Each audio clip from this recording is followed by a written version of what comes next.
Hello everyone, welcome to PW only IAS. दोस्तों, स्वागत है आप सभी का आज के सेशन संडे फॉर सीसेट के अंदर। आज हम जो टॉपिक डिस्कस करेंगे वो होगा पजल के साथ लिंक। कौन सा टॉपिक? पजल्स,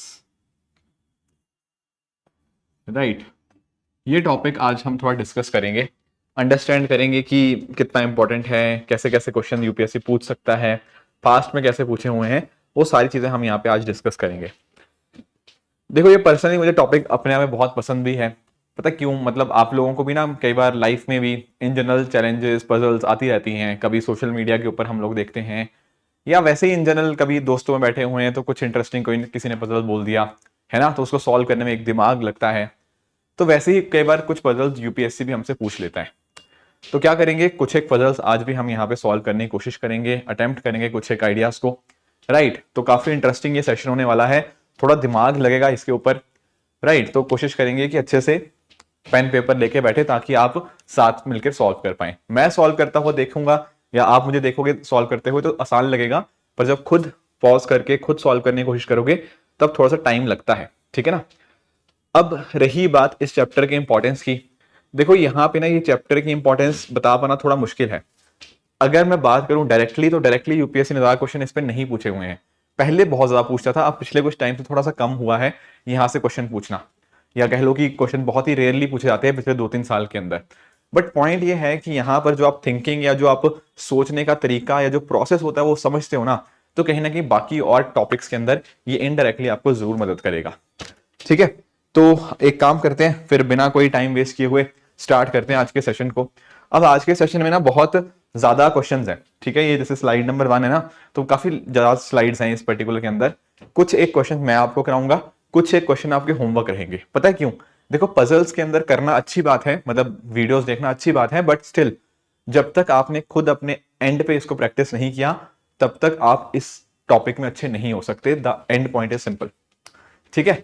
तो आधे क्वेश्चन मैं करवाऊंगा क्लास के अंदर, आधे क्वेश्चन आपके होमवर्क रहेंगे। यहाँ पे हर टॉपिक में ना मैं नॉर्मली ऐसा करता हूँ कि 80% क्वेश्चन मैं आपको करवा देता हूँ, 15-20% मैं आपको होमवर्क देता हूँ। यहाँ पर उल्टा रहेगा, यहाँ पे 50% क्वेश्चन मैं करवाऊंगा, पर 50% मैं आपसे होमवर्क दूंगा आप लोगों को, ताकि आपकी प्रैक्टिस अच्छी खासी हो जाए, ठीक है। तो करना क्या है, लेक्चर खत्म होने के बाद आप जाइएगा इस पर्टिकुलर अपना जो टेलीग्राम चैनल है ऋषभ शर्मा सर पीडब्ल्यू, यहां पर मैं जो पीडीएफ होगी वो अपलोड कर दूंगा, उसमें आंसर्स भी गिवन होंगे, ठीक है ना। तो पहले खुद अटेम्प्ट करना उनको, फिर देखना कि क्या आपका आंसर वही है जो मैंने पीडीएफ में आपको मेंशन कर रखा है। आपको सॉल्यूशंस भी इनफैक्ट उनके आपको वहीं पर आपको देखने को मिल जाएंगे। तो डेफिनेटली यार अपने एंड पे अटेम्प्ट जरूर करना, this is my humble request to you, right. तो चलो स्टार्ट करते हैं फिर आज के सेशन को, थोड़ा समझते हैं कि कैसे कैसे ये टॉपिक को हम कर सकते हैं। पहली बात ना मैं 2-3 चीजें बताना चाहूंगा, ठीक है। क्वेश्चंस बहुत सारे आएंगे, पर पहले 10 मिनट आप थ्योरी समझो इसकी। इसमें भी थोड़ी बहुत थ्योरी है, ज्यादा थ्योरी नहीं है पर थोड़ी बहुत है। 10 मिनट पहले अंडरस्टैंड करेंगे। पहली चीज ना, अगर मान लो आपसे एग्जाम में ये टॉपिक आता है, मान लो एग्जाम में उसने पजल्स का क्वेश्चन पूछ लिया, तो क्या करेंगे उस केस में? उस केस में ना सबसे पहले तो आप ये नोटिस करो कि टोटल क्वेश्चंस कितने पूछे हुए हैं, राइट।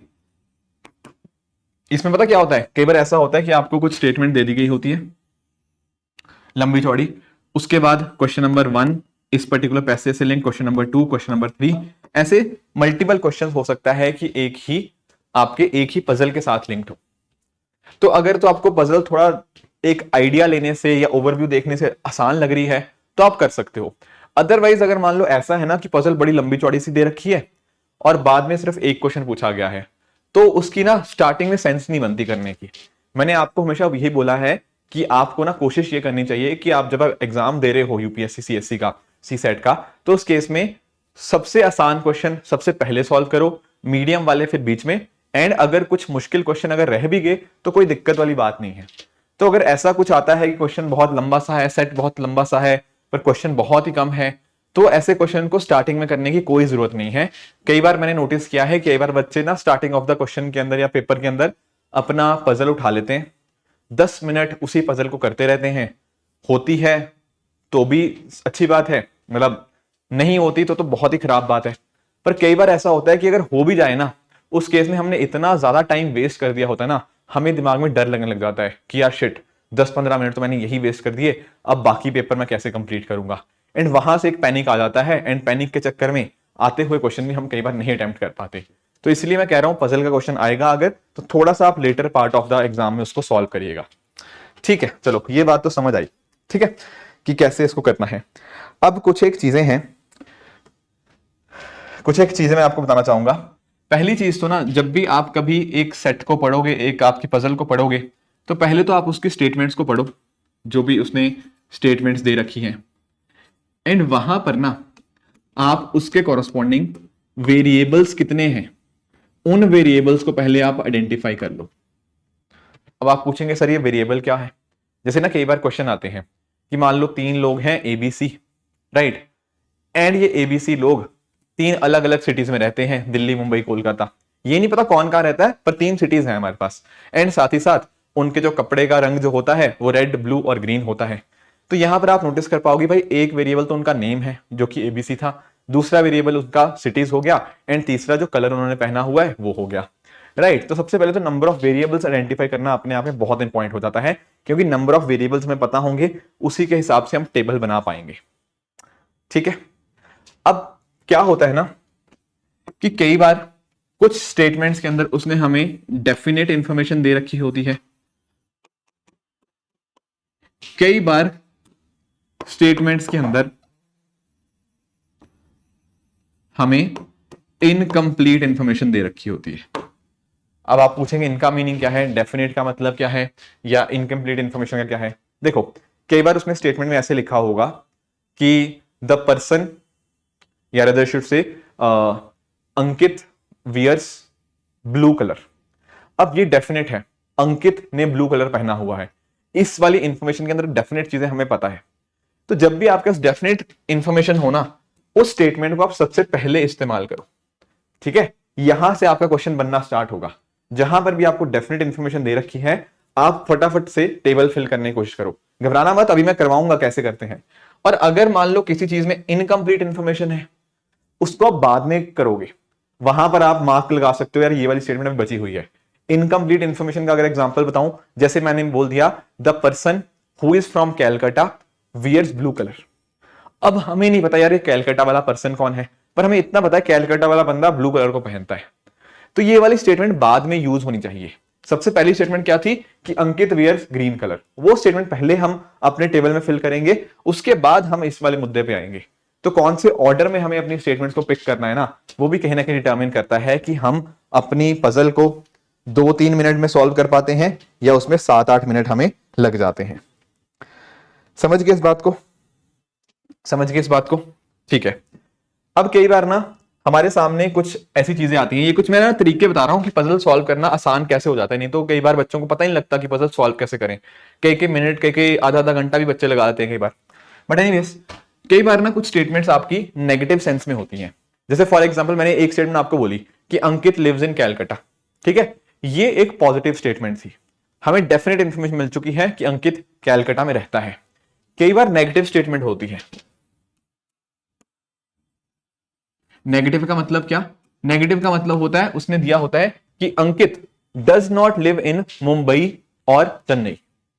ये एक नेगेटिव इंफॉर्मेशन है। तो मेरा तो ये अप्रोच रहता है कि मान लो जैसे मुझे ये लिखना है ना कि अंकित लिव्स इन कैलकाटा, तो मैं तो ऐसे कुछ लिख दूंगा, राइट। और अगर मुझे इसका नेगेटिव लिखना है कि Ankit does not live in Mumbai और कोलकाता, तो मैं एम और के बाहर ऐसे सर्कल बना दूंगा।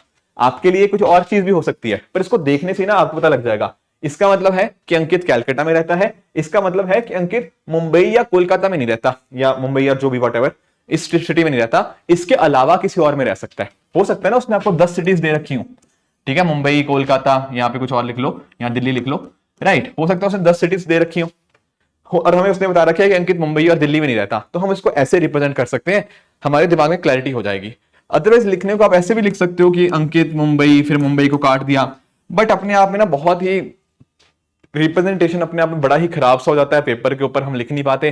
तो सबसे बढ़िया तरीका मुझे यही लगता है कि जो चीज नहीं हो रही उसके अराउंड एक सर्कल मार दो। अब आपको पता लग जाएगा कि अंकित के कॉरेस्पॉन्डिंग मुंबई और दिल्ली नहीं थे। ये तरीके बता रहा हूं कैसे आप पजल को आसानी से कर सकते हो। चलो ठीक है, नेगेटिव वाली चीजें भी समझ आई। कुछ एक चीजें हमें और before we move on to questions ध्यान में रखनी है एक चीज मैंने जब आपको ब्लड रिलेशन पढ़ाया था ना, मैंने आपको पढ़ाया था कि एक बात होती है शादी की, मैरिज। अब देखो आजकल तो चलो डिफरेंट डिफरेंट तरह की हमें मैरिजेस देखने को मिलती हैं, पर जब भी हम सी सेट का क्वेश्चन कर रहे होंगे ना, हमें अजम्पशन पता क्या लेनी होगी कि जब भी कभी शादी हो रही है वो एक मेल और फीमेल के बीच में ही हो रही है। समझ गए इस बात को? कई बार वो आपको होमवर्क मतलब आपका क्वेश्चन देगा कि इस बंदे का जेंडर बता दो, या फिर ये बता दो कि इसकी शादी किसके साथ हो रखी है, तो आपको ये अज्यूम करके चलना पड़ेगा कि शादी मेल और फीमेल के बीच में हो रही है, तभी आप उस क्वेश्चन को सॉल्व कर पाओगे, अदरवाइज आप उस क्वेश्चन को सॉल्व नहीं कर पाओगे। समझ गए इस बात को? ठीक है, समझ गए इस बात को? ठीक है। और ध्यान पता क्या रखना है, जैसे जैसे आपके सामने ये स्टेटमेंट्स आती जा रही हैं, जो जो स्टेटमेंट्स को आपने पूरी तरह यूज कर लिया उसके सामने टिक मार्क कर दो। लेट्स से उसने आपको 7 इंफॉर्मेशन दे रखी है, मैं आपको एग्जांपल देता हूं। मान लो जैसे इसने हमारे सामने ना ये 4 इंफॉर्मेशन दे रखी है, ये 4 इंफॉर्मेशन है। अगर मान लो आपने इसका इस्तेमाल कर लिया ना, आप इसको टिक मार्क कर दो, इसका मतलब है कि इस सेकंड वाली चीज से हमें और कोई एडिशनल इंफॉर्मेशन नहीं मिलने वाली। इससे भी कर लो, इससे हमें पता लग गया कि हाँ थर्ड स्टेटमेंट को हमने पूरी तरह से इस्तेमाल कर लिया है, इससे हमें कोई और एडिशनल इंफॉर्मेशन नहीं मिलने जा रही। होता पता क्या है, ऐसे ही हमें सारी स्टेटमेंट्स को सारा का सारा इस्तेमाल करना होगा। अगर हमने सारी की सारी स्टेटमेंट्स को इस्तेमाल कर लिया, दैट मीन्स कि हमने क्वेश्चन सॉल्व कर लिया है। पर कई बार पता क्या होता है, कई बार मैंने ऐसा देखा है कि अगर जितना सारा डेटा दिया हुआ है, जितनी सारी स्टेटमेंट्स दे रखी हैं, अगर हम सबको पूरी तरह से इस्तेमाल कर लेना, तब भी कई बार हमारे सामने डेफिनेट आंसर नहीं आता। मतलब मान लो पूछ रहा है कि अंकित कौन सी सिटी में रहता है, और हमने सारी की सारी स्टेटमेंट्स यूज भी कर ली, तब भी हमें पता नहीं लग पा रहा कि अंकित कौन सी सिटी में रहता है। अभी देखेंगे कुछ क्वेश्चंस, उस केस में घबराने वाली बात नहीं है। बच्चे कई बार डर जाते हैं कि सर मैंने कोई स्टेटमेंट मिस तो नहीं कर दी, कुछ छूट तो नहीं गया मेरा। अरे अगर आपने सब कुछ इस्तेमाल कर लिया है तो हो सकता है उसका answer can not be determined आ जाए। आज कई क्वेश्चन करेंगे जहां पर आंसर आपका कैन नॉट बी डिटर्मिन्ड होगा। इसका मतलब यह है कि despite using all the information हमें नहीं पता लग पा रहा उसका आंसर क्या होगा, तो वहां पर उसका जवाब क्या बन जाएगा, कैन नॉट बी डिटर्मिन्ड। जब एक सा पॉसिबिलिटीज होती है ना एक इंडिविजुअल के कॉरस्पॉन्डिंग, तो वहां पर आंसर आपका कैन नॉट बी डिटर्मिन्ड हो सकता है। समझ गए? हाँ जी, समझ गए इस बात को? ठीक है, ठीक है, बहुत बढ़िया, बहुत बढ़िया। Yes, before we start doing some questions, एक या दो एक आखिरी चीज मैं आपको बताना चाहूंगा। समझना, ये बड़ा ही इंटरेस्टिंग कॉन्सेप्ट है, ठीक है, इसको अंडरस्टैंड करना। दो चीजें हैं, मैं मतलब ना ये दो चीजें अगर आपको समझ आ गई ना, तो कई क्वेश्चंस में इस्तेमाल होंगी, और जो टफ क्वेश्चन होंगे वो इसी से आंसर हो जाएंगे। ध्यान से सुनना, ये दो बातें क्या हैं, बड़ा ही इंटरेस्टिंग बातें हैं, बहुत कम लोग आपको ये बताएंगे। कई बार ना लेट्स से मैंने एक चीज आपको बोली, मैंने आपको पता क्या बोला, मैंने कहा कि ठीक है चलो कोई एग्जांपल ले लेते हैं। मैंने एक एग्जांपल दिया आपको कि Ankit and person we like to play football.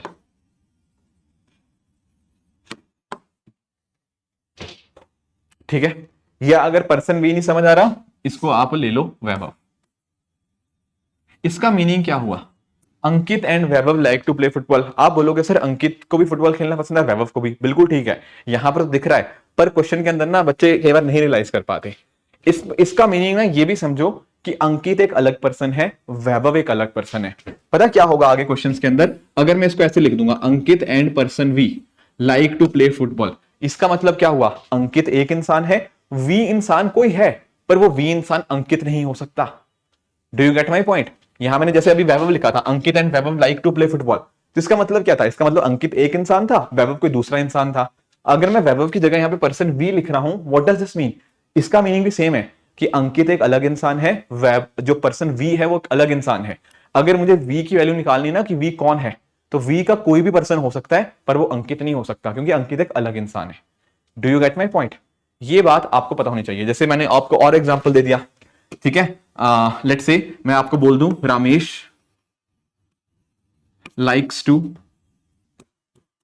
Visit Jaipur and city Y. अब सिटी वाई क्या हो सकता है, आप बोलोगे सर सिटी वाई कुछ भी हो सकता है except Jaipur. Do you understand this point? ये लाइन को इंटरप्रेट करना आपको आना चाहिए। वाई का मतलब कुछ भी हो सकता है एक्सेप्ट जयपुर। बात समझ गए? ठीक है। मान लो आपके सामने ना वाई के 2-3 ऑप्शंस थे, आपके सामने था जयपुर, था आपके सामने और कोई था, तो आपको ध्यान रखना है कि जयपुर नहीं हो सकता, क्योंकि जयपुर एंड सिटी वाई लिखा है ना, तो it can't be Jaipur, Y can't be Jaipur, Y can be any other city except Jaipur. I hope ये पहली चीज आप समझ गए होंगे। ठीक है, एक चीज और आप अंडरस्टैंड करना, एक चीज आप और अंडरस्टैंड करना, ठीक है, समझना इस मुद्दे को। ये भी बच्चे ना मिस कर जाते हैं, तो मैं पहले ही ना आपको क्या आप गलतियां कर सकते हो और कहां से आपको अच्छा स्कोर लाना है वो भी आप अंडरस्टैंड करना। ठीक है, मान लो कोई ऐसे मुद्दा डिस्कस कर रहे थे एंड वहां पे हम बात कर रहे थे कि यू नो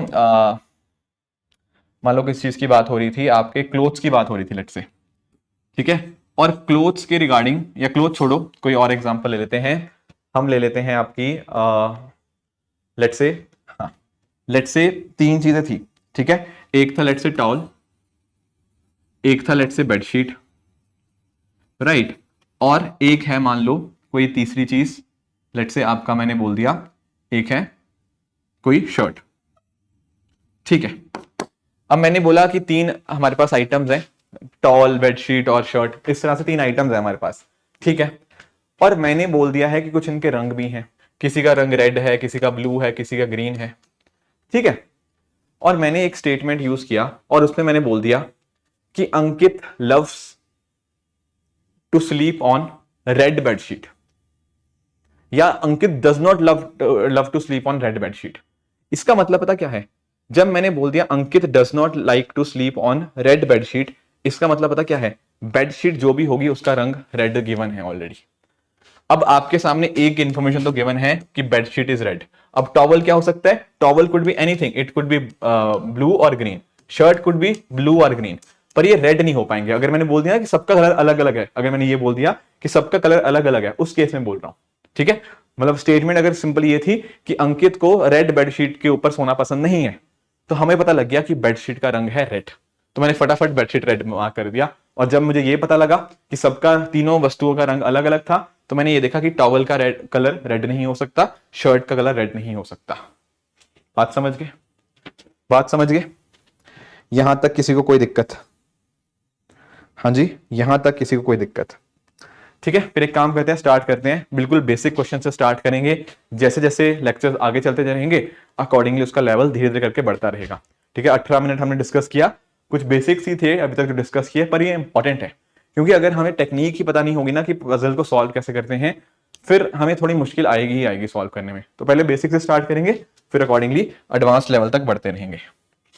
जैसे ये देखो, बहुत ही आसान क्वेश्चन है। अब मैं आपको बस सिंपली समझाना चाहता हूं कि इसको करना कैसे है।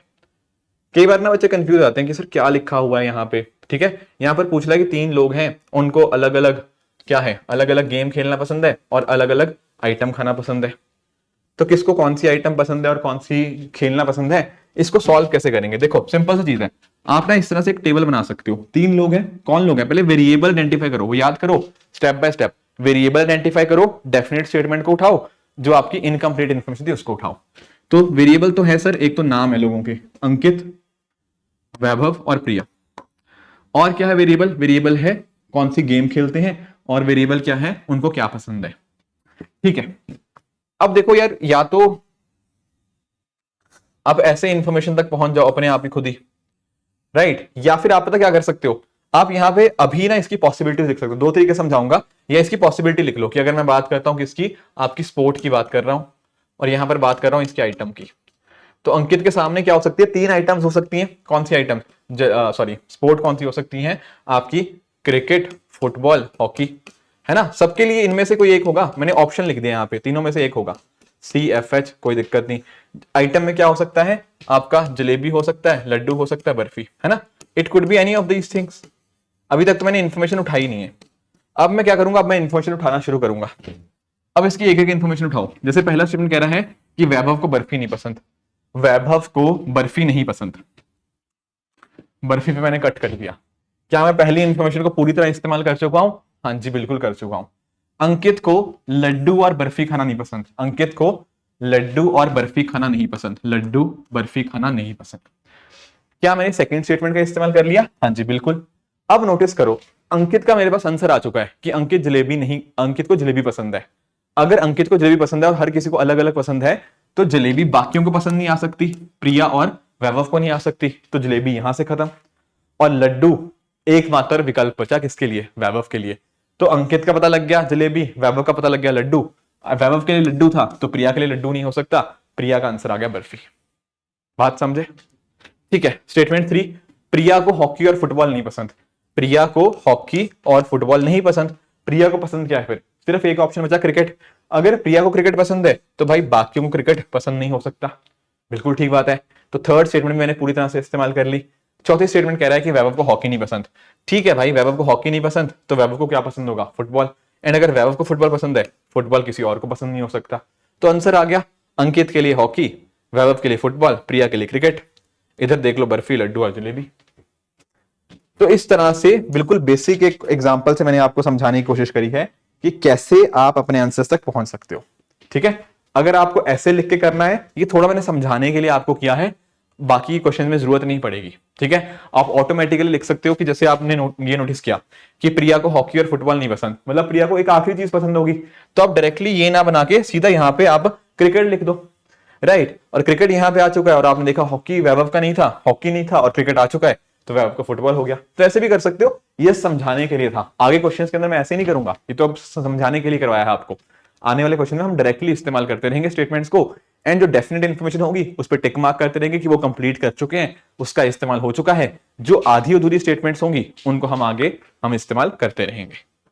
ठीक है, समझ गए? अब आ जाते हैं अपने अगले क्वेश्चन की तरफ। Right, yes. अगला क्वेश्चन भी देखो सेम ही चीज है, अगर आप इसको देखना चाहते हो तो इसको भी देख लो। क्या पूछा हुआ है? यहां पर पूछा हुआ है कि 5 लोग हैं, राइट, और वो 5 अलग अलग सिटीज को बिलोंग करते हैं। ठीक है, और हर बंदा अलग अलग सिटी से आ रहा है, तो ऐसे ही कर लो या तो। ठीक है, इसमें तो ये तो आसान है, 2 ही वेरिएबल है आपके, एक बंदा है और साथ ही साथ आपका कौन सी सिटी से है।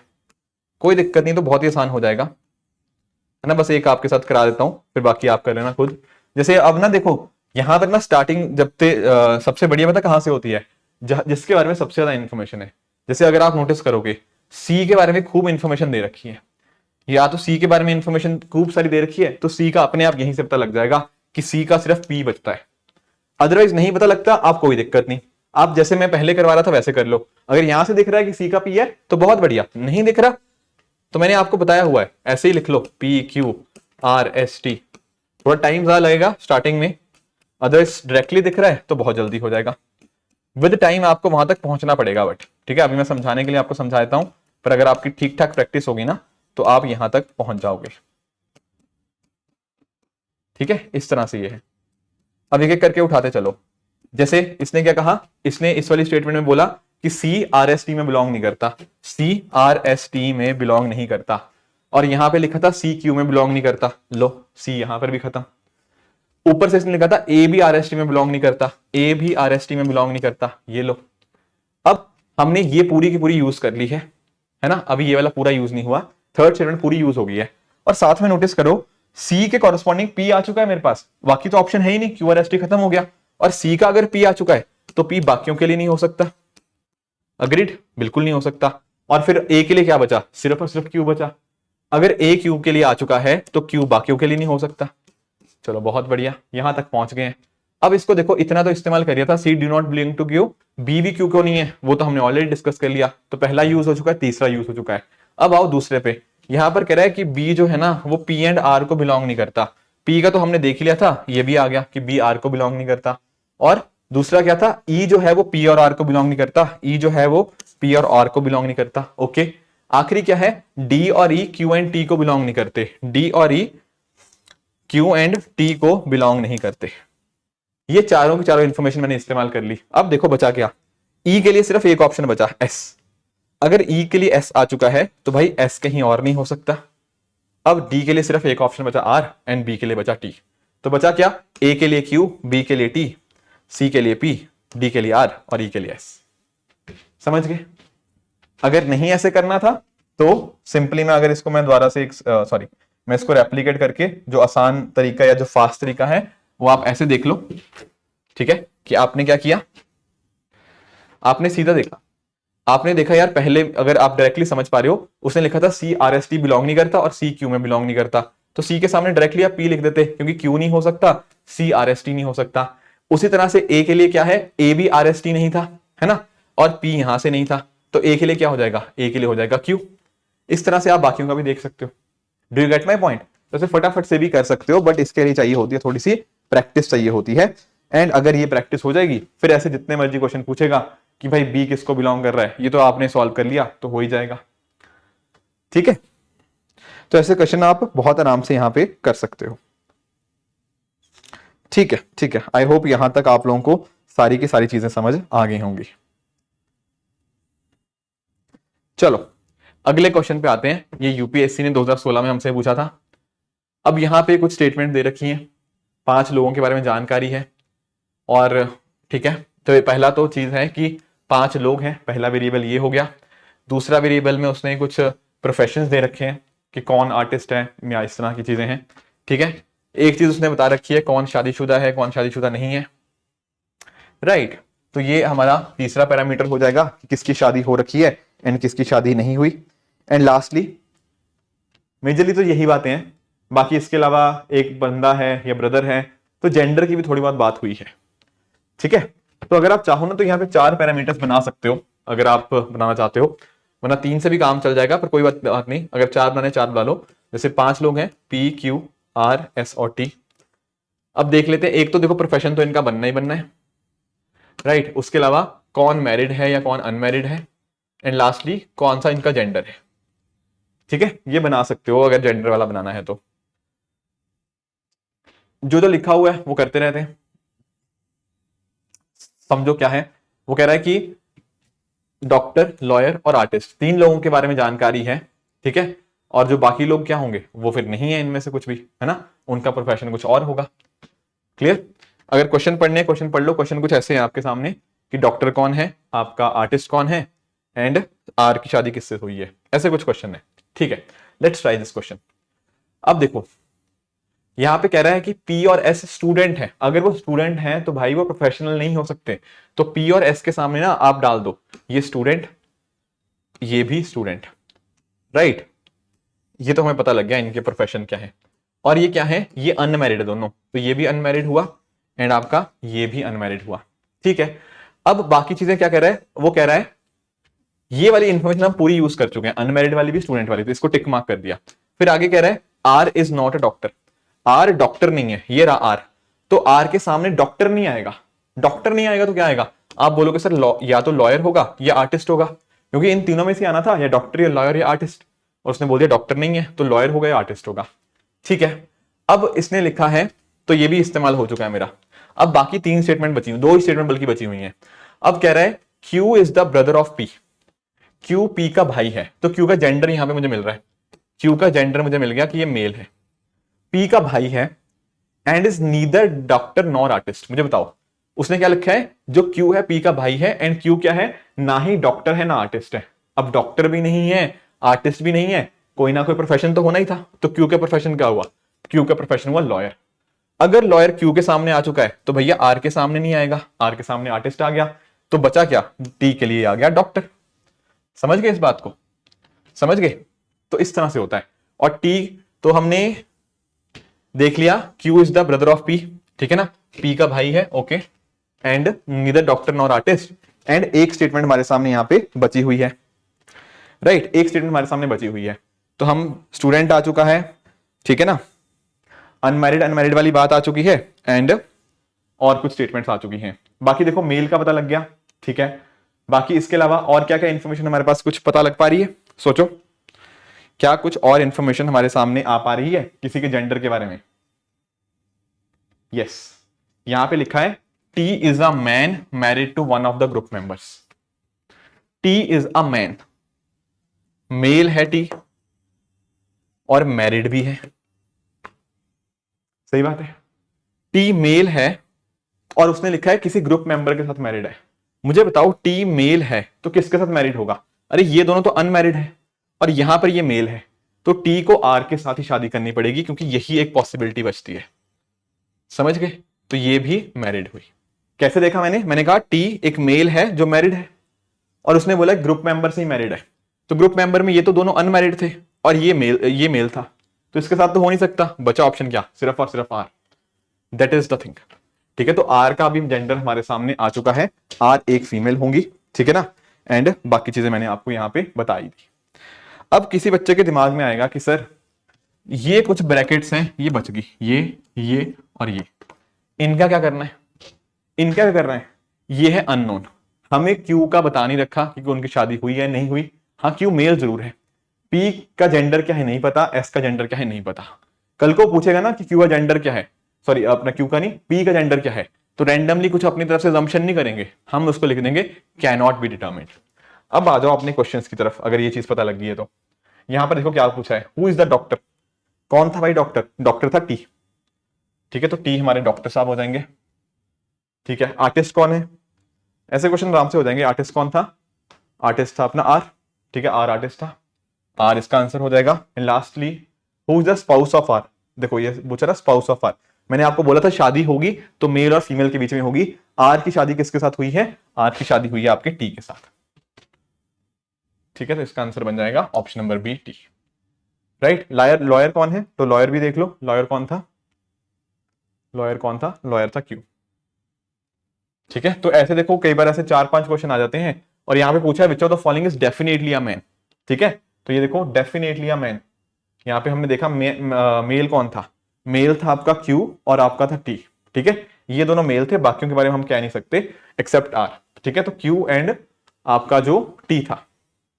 ठीक है, तो इसमें पूछा हुआ है डेफिनेटली मैन कौन था, तो answer is Q. Do you understand?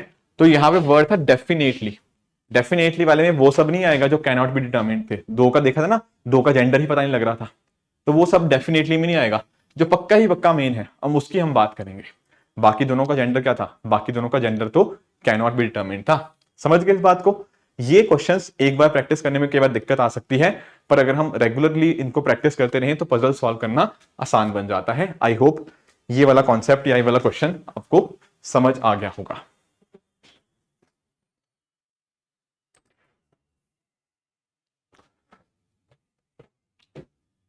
तो यहां तक तो हमने कवरेज कर लिया है ना। अब मैंने जैसे आपको बताया था, अब आपकी बारी आती है। ये वाला पूरा का पूरा सेट आपका होमवर्क रहेगा। 4-5 क्वेश्चन है, मैंने नीचे ना इस सेट के नीचे यहाँ पे आंसर भी दे रखे हैं। ठीक है, तो यहां से मैच कर लेना अपने आंसर्स को। उसके अलावा ये 2017 का क्वेश्चन है, सेम कॉन्सेप्ट है, ये भी आपका होमवर्क रहेगा। एंड 2018 का ये जो क्वेश्चन है ये भी आपका होमवर्क रहेगा। आप पूछेंगे सर इतने ज्यादा होमवर्क क्यों दे रहे हो? क्योंकि देखो कॉन्सेप्ट सेम है, मैं चाहता हूं आप लोग खूब प्रैक्टिस करो। ये सारे टॉपिक्स मैं खुद भी करा सकता था, पर मुझे पता है कि आप लोग ना खुद प्रैक्टिस बहुत कम करते हो, तो वो चीज गलत है। राइट, तो टेलीग्राम के ऊपर मैं पीडीएफ शेयर कर दूंगा, सोल्यूशन भी उसके अंदर गिवन है। आपको कुछ नहीं करना, अपने एंड पे बस देखना है कि क्या आपसे हो पा रहे नहीं हो पा रहे। समझ गए इस बात को? ठीक है, तो प्लीज डाउनलोड करके इन क्वेश्चंस को कर लेना। अब हम चलते हैं अपने अगले टाइप के ऊपर। जो टफ टफ क्वेश्चन है उनकी चिंता मत करो, वो मैं आपको करवाऊंगा ही। ठीक है, टफ क्वेश्चन मैं आपको करवाऊंगा ही। अब देखो ये वाला क्वेश्चन है जैसे, अब यहां पर बच्चों को बड़ी दिक्कत आती है ऐसे क्वेश्चंस करने के अंदर, पर ऐसे क्वेश्चन यूपीएससी ने 2 बार पूछे हुए हैं। ठीक है, तो थोड़ा सा हम इसको समझने की कोशिश करेंगे कि आखिर ये कह क्या रहा है। यहां पर कह रहा है कि 8 रेलवे स्टेशन हैं। ठीक है, उनके कुछ नाम है ABCDEFGH, और वहां पे 2 वे 1 वे पैसेजेस हैं, 1 वे पैसेजेस ऐसे हैं, 2 वे पैसेज ऐसे हैं, so on and so fourth. काफी बच्चे ना इसको टेबल की फॉर्म में सॉल्व करने की कोशिश करते हैं। देखो करने को किया जा सकता है टेबल की फॉर्म में, नो डाउट अबाउट इट, पर जब भी आप कभी भी अपनी लाइफ के अंदर इन चीजों को पढ़ते हो ना, पैसेजेस की बात करते हो, रूट की बात कर सकते हो, तो ये डायग्राम के माध्यम से बहुत अच्छे से रिप्रेजेंट हो सकते हैं।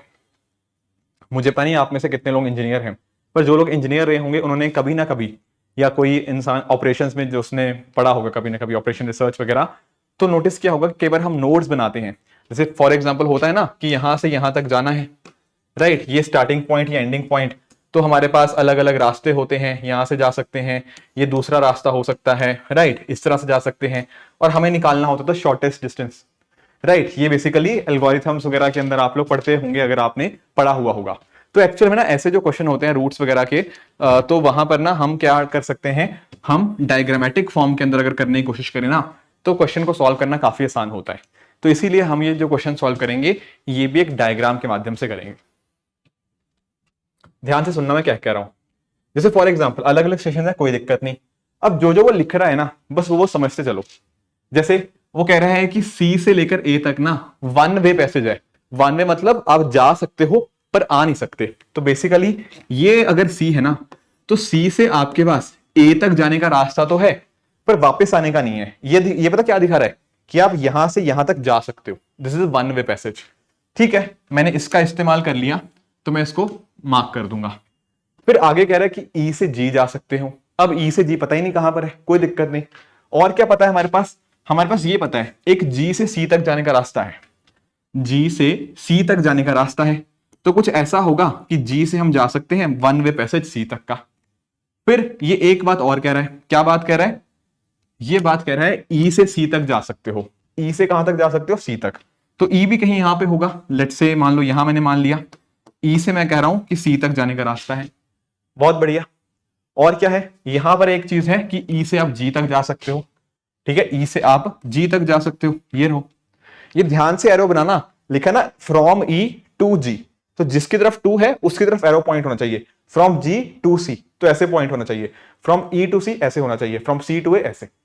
ठीक है, ये सब इस्तेमाल हो गया। और क्या इस्तेमाल कर सकते हैं, हाँ जी और क्या इस्तेमाल कर सकते हो, एक और है एच टू जी, एच से जी तक का रास्ता है। मान लो एच मैंने यहां मान लिया, एच से लेकर आप जी तक जा सकते हो। ठीक है, एक और चीज है डी से लेकर एच। अब डी तो कहीं था नहीं, मान लो डी यहां पे है, डी से आप एच तक जा सकते हो, तो मैंने ये भी इस्तेमाल हो गया। एक बचा है यहां पे बी से एफ। अब ना हमें बी पता ना एफ पता, कोई दिक्कत नहीं, ये बचा हुआ है अभी, इसको भी कहीं मार्क करने की कोशिश करेंगे। अब आगे आ जाओ, आगे क्या था, टू वे। टू वे मतलब वहां से जा भी सकते हो वापस भी आ सकते हो। जैसे ये कह रहा है ए और ई के बीच में ना क्या है, two way passage. Two way मतलब ऐसे ए से ई जा भी सकते हो और ई से वापस ए भी आ सकते हो। यहां पे एरो मैंने दोनों तरफ बनाया है क्योंकि उधर से इधर भी जा सकते हो, उधर से इधर भी आ सकते हो। फिर है जी और बी। अब बी हमारे पास नहीं था तो कहीं मान लेते हैं, मान लो यहां पर बी था, ये कह रहा है जी और बी के बीच में टू वे पैसेज है, तो जी और बी के बीच में क्या है, टू वे पैसेज। बहुत बढ़िया। फिर आगे कह रहा है एफ और डी के बीच में टू वे पैसेज है। एफ कहां है, एफ कहीं नहीं है, कोई नहीं एफ बना लेते हैं। मान लो ये एफ रहा आपका। अब ये कह रहा है एफ और डी के बीच में क्या है, two way passage. And lastly बात कर रहा है ई और डी की। अब ये थोड़ा सा खराब सा बनेगा ठीक है, ई और डी बहुत दूर दूर है पर ऐसे कुछ है, ई और डी से बीच में क्या है, टू वे पैसेज। तो ये भी इस्तेमाल हो गया। एक चीज बची हुई थी, क्या बचा हुआ था, बी से लेकर एफ तक। वो कह रहा है बी से एफ तक क्या है, वन वे पैसेज। बी से एफ तक क्या है, ये रहा था बी, बी से एफ तक आप जा सकते हो वन वे पैसेज। ये बन गया, थोड़ा खराब सा बना है, आई अंडरस्टैंड। ठीक है, आपका हो सकता है थोड़ा ढंग से बना हो अगर आपने डी को कहीं और इमेजिन किया होता, पर कोई दिक्कत नहीं, क्वेश्चन सॉल्व करने के अंदर कोई दिक्कत नहीं आएगी अब ये बन गया। अब आओ अपने क्वेश्चन की तरफ। क्वेश्चन क्या कह रहा है, while travelling from C to H, C से एच तक जाना है, आप उसमें से कौन सा पक्का ही पक्का फॉलो करोगे, यानी कि कौन सा पाथ या कौन सा नोड पक्का आएगा ही आएगा। कहां से कहां तक जाना है, सी से लेके एच तक। समझो कहां है सी, आप बोलोगे सर ये रहा सी और एच कहां पे है, ये रहा एच। ठीक है, सी से शुरू करना है, जाना है एच तक। वो पूछ रहा है कौन सी नोड पक्का ही पक्का आएगी। मुझे बताओ जब आप सी से कहीं भी जाओगे, सी से कहां जा सकते हो, पहले तो ये बताओ। आपको सी से ए पर ही जाना पड़ेगा क्योंकि बाकी रास्ते तो आ रहे हैं सी की तरफ, सी से जा थोड़ी रहे। तो सी से अगर आप शुरू कर रहे हो तो ए तो पक्का आएगा ही आएगा। वहां से आपको फिर ए से भी और कोई ऑप्शन नहीं है, आपको ई तो पक्का आना ही पड़ेगा। तो यानी कि ना सी से अगर आप कोई रास्ता शुरू करते हो तो आपको पहले ए तो आएगा ही आएगा, फिर ई भी पक्का ही आएगा, फिर उसके बाद अलग अलग ऑप्शन है। अगर आपको एच तक जाना है तो ई से आप जी तक जा सकते हो पर एच नहीं आएगा, ई से आप जा सकते हो डी की तरफ, फिर डी से एच की तरफ आ सकते हो। Do you get my point. पर ये दोनों तो ऐसी नोड्स है, सी से आप चलोगे ना तो ए और ई तो पक्का आएंगे ही आएंगे 110%। बाकी हो सकता है अलग अलग रास्ते आप ढूंढ लो पर ए और ई तो आएंगे ही आएंगे। तो ये जो बात पूछा था कि कौन से रास्ते आएंगे ही आएंगे, इनमें से देखो, इनमें से जो ऑप्शन नंबर बी है ई पक्का ही आएगा। बाकी रास्ते आप अवॉइड भी कर सकते हो अलग अलग रास्तों के थ्रू। ठीक है ना, समझे इस बात को। तो इस तरह से there can be different ways, no doubt. हो सकता है कोई बंदा यहां से यहां चला जाए, कोई ई से जी तक जाए, फिर बी तक आए, फिर बी से एफ तक जाए, फिर डी से एच तक जाए, that is also way out. या ई से डायरेक्टली डी तक जाए, फिर डी से एच तक आए, वो भी एक रास्ता है। पर ई तो पक्का आना ही आना है, ए और ई तो ऐसे थे नोड्स जो आएंगे ही आएंगे। इसीलिए इसका आंसर बनेगा ऑप्शन नंबर बी, ई। समझ गए? ठीक है, तो पहला क्वेश्चन तो हमने देख लिया। अब आ जाओ अपने दूसरे क्वेश्चन की तरफ। मैं थोड़ा हटा देता हूं ताकि थोड़ी क्लैरिटी बनी रहे। ठीक है, क्वेश्चन नंबर 1 हमारा हो चुका है। क्वेश्चन 2 कह रहे हो कि अगर मुझे एफ से ए तक जाना है, ठीक है, ये ट्रेवल है, ट्रेवल लिखो इसको, travel from F to A without passing through any station more than once. मतलब एक स्टेशन पे बस एक बार जाओ और एफ से ए तक जाओ। ठीक है, कोई भी स्टेशन 2 बार मत पास करो। और कितने रास्ते बनेंगे समझना, कहां से कहां तक जाना है, एफ से ए तक। बड़ा ही इंटरेस्टिंग क्वेश्चन है। ये रहा एफ और ये रहा ए। ठीक है, कितने मैक्सिमम पॉसिबल रास्ते हैं, पर किसी भी स्टेशन को 2 बार पास नहीं करना। अब एक चीज बताओ, एफ से कहां तक जा सकते हो? आप बोलोगे सर एफ से एक ही रास्ता है, एफ से उसको डी तो जाना ही पड़ेगा इन वॉट एवर केस, और कोई पॉसिबिलिटी है ही नहीं। फिर और बहुत सारे रास्ते हो सकते हैं। आप कह सकते हो कोई बच्चा सर एफ से डी चला जाए, डी तो जाना ही है, फिर डी से हो सकता है वो ई आ गया, डी से वो ई तक आ गया यहां पे, और ई से ए तक आ गया। एक रास्ता ये हो सकता है। दूसरा हो सकता है एफ से डी तक तो जाना ही जाना था, नो डाउट अबाउट इट, फिर डी से हो सकता है वो ई तक आ गया, पर ई से पहले सी तक चला गया, फिर सी से ए। ये देखो ना, डी से वो आ गया, या इधर मैं मार्क कर देता हूं, समझना। पहला रास्ता देख लो, इधर देख लो जिनको नहीं समझ आ रहा। पहला रास्ता पता क्या है, यहां से शुरू हुए ऐसे ऐसे ऐसे ऐसे और ऐसे, ये था एफ डी ई ए जो आपके सामने लिखा हुआ है। क्लियर? ये पहला रास्ता है। ठीक है, दूसरा रास्ता क्या है? दूसरा रास्ता मैंने कहा ये देखो, यहां से शुरू करा आपने, ऐसे मूव करते गए, ई तक आ गए, ई से ऐसे मूव हुए, ऐसे मूव हुए। क्या ये दूसरा रास्ता दिख रहा है? इसको मैं लिख देता हूं एफ डी ई सी ए, है ना, उधर से सी की तरफ ऐसे मुड़ गए। बहुत बढ़िया। पर एक ऐसा रास्ता भी तो था, ये देखो, ये भी तो पॉसिबल है कि एफ डी ई तो करा ही करा, उसके बाद ये जी की तरफ चला गया, फिर सी की तरफ, फिर ए की तरफ। जा सकता है बिल्कुल। तो तीसरा हो सकता है ये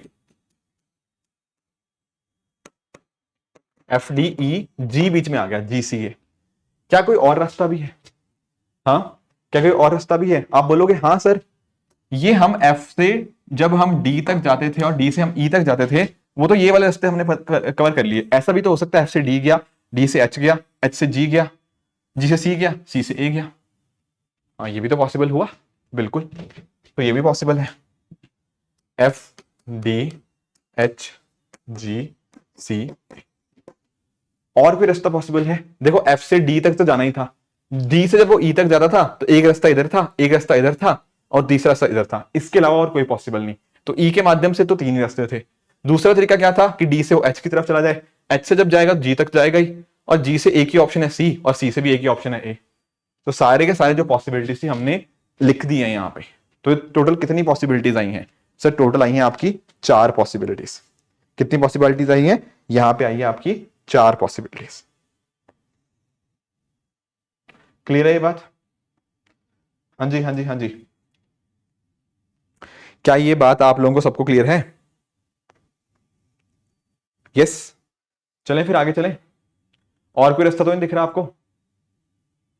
हाँ जी, और कोई रास्ता तो नहीं दिख रहा आपको? नहीं दिख रहा। तो यहाँ पे 4 ही ऑप्शंस, मतलब मैक्सिमम 4 ही हो सकते थे। कहाँ गया? ये था। तो टोटल आपका यहाँ पे आएगा मोर देन वंस में, मतलब 4 वाला। ठीक है, और क्या क्वेश्चन इसने पूछा है आगे? आगे पूछा ये देखो, वो कह रहा है अगर मान लो जी और सी के बीच का जो रूट है ना, जी और सी के बीच का अगर हम रूट बंद कर दें, तो एच से सी तक जाते समय कौन सा ट्रेवल करना कंपलसरी नहीं है। ध्यान से समझो, वो कह रहा है जी और सी के बीच का अगर आपने रूट बंद कर दिया तो कौन सा रूट एच से सी तक जाने में कौन सा कंपलसरी नहीं रहेगा। ठीक है, समझना इसको, जी और सी के बीच का रूट बंद कर दिया।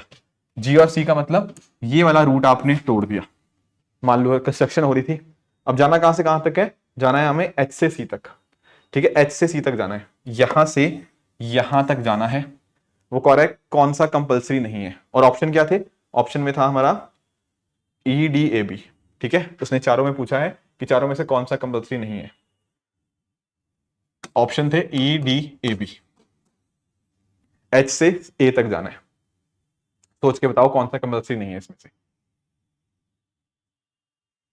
नहीं, एच से कहां तक जाना है, सॉरी एच से सी तक जाना है, हाँ एच से सी तक जाना है, वेरी सॉरी, एच से सी तक जाना है, और कौन सा कंपल्सरी नहीं है, ईडी ए बी 4 ऑप्शन दिए हुए हैं। सोचो, चलते हैं एफ से, ठीक है, सॉरी एच से चलेंगे और जाना है हमें कहां तक, जाना है हमें सी तक। अब एच से अगर जाएंगे तो जी जाना पड़ेगा, ठीक है। जी से क्या ऑप्शन है, आप बोलोगे सर यहां तो जा नहीं सकते, फिर जी से और क्या ऑप्शन है, आपको इधर जाना पड़ेगा, ये वाला रूट बी, ठीक है। बी से हो सकता है आप एफ जाओ, एफ से डी जाओ, फिर ऐसे आ जाओ, पर ये भी सर कोई खास बात नहीं बन रही यहाँ पे, है ना, ये भी कोई खास यहाँ पे बात बन नहीं रही। तो क्या करें इस केस में, हाँ जी, क्या करें इस केस में, एच से हमें सी तक जाना है और जी और सी का रूट जो था वो बंद हो चुका है, जी और, हाँ जी और सी का रूट जो था वो बंद हो चुका है, और जाना है एच टू सी। कोई दिक्कत नहीं, कोई दिक्कत नहीं,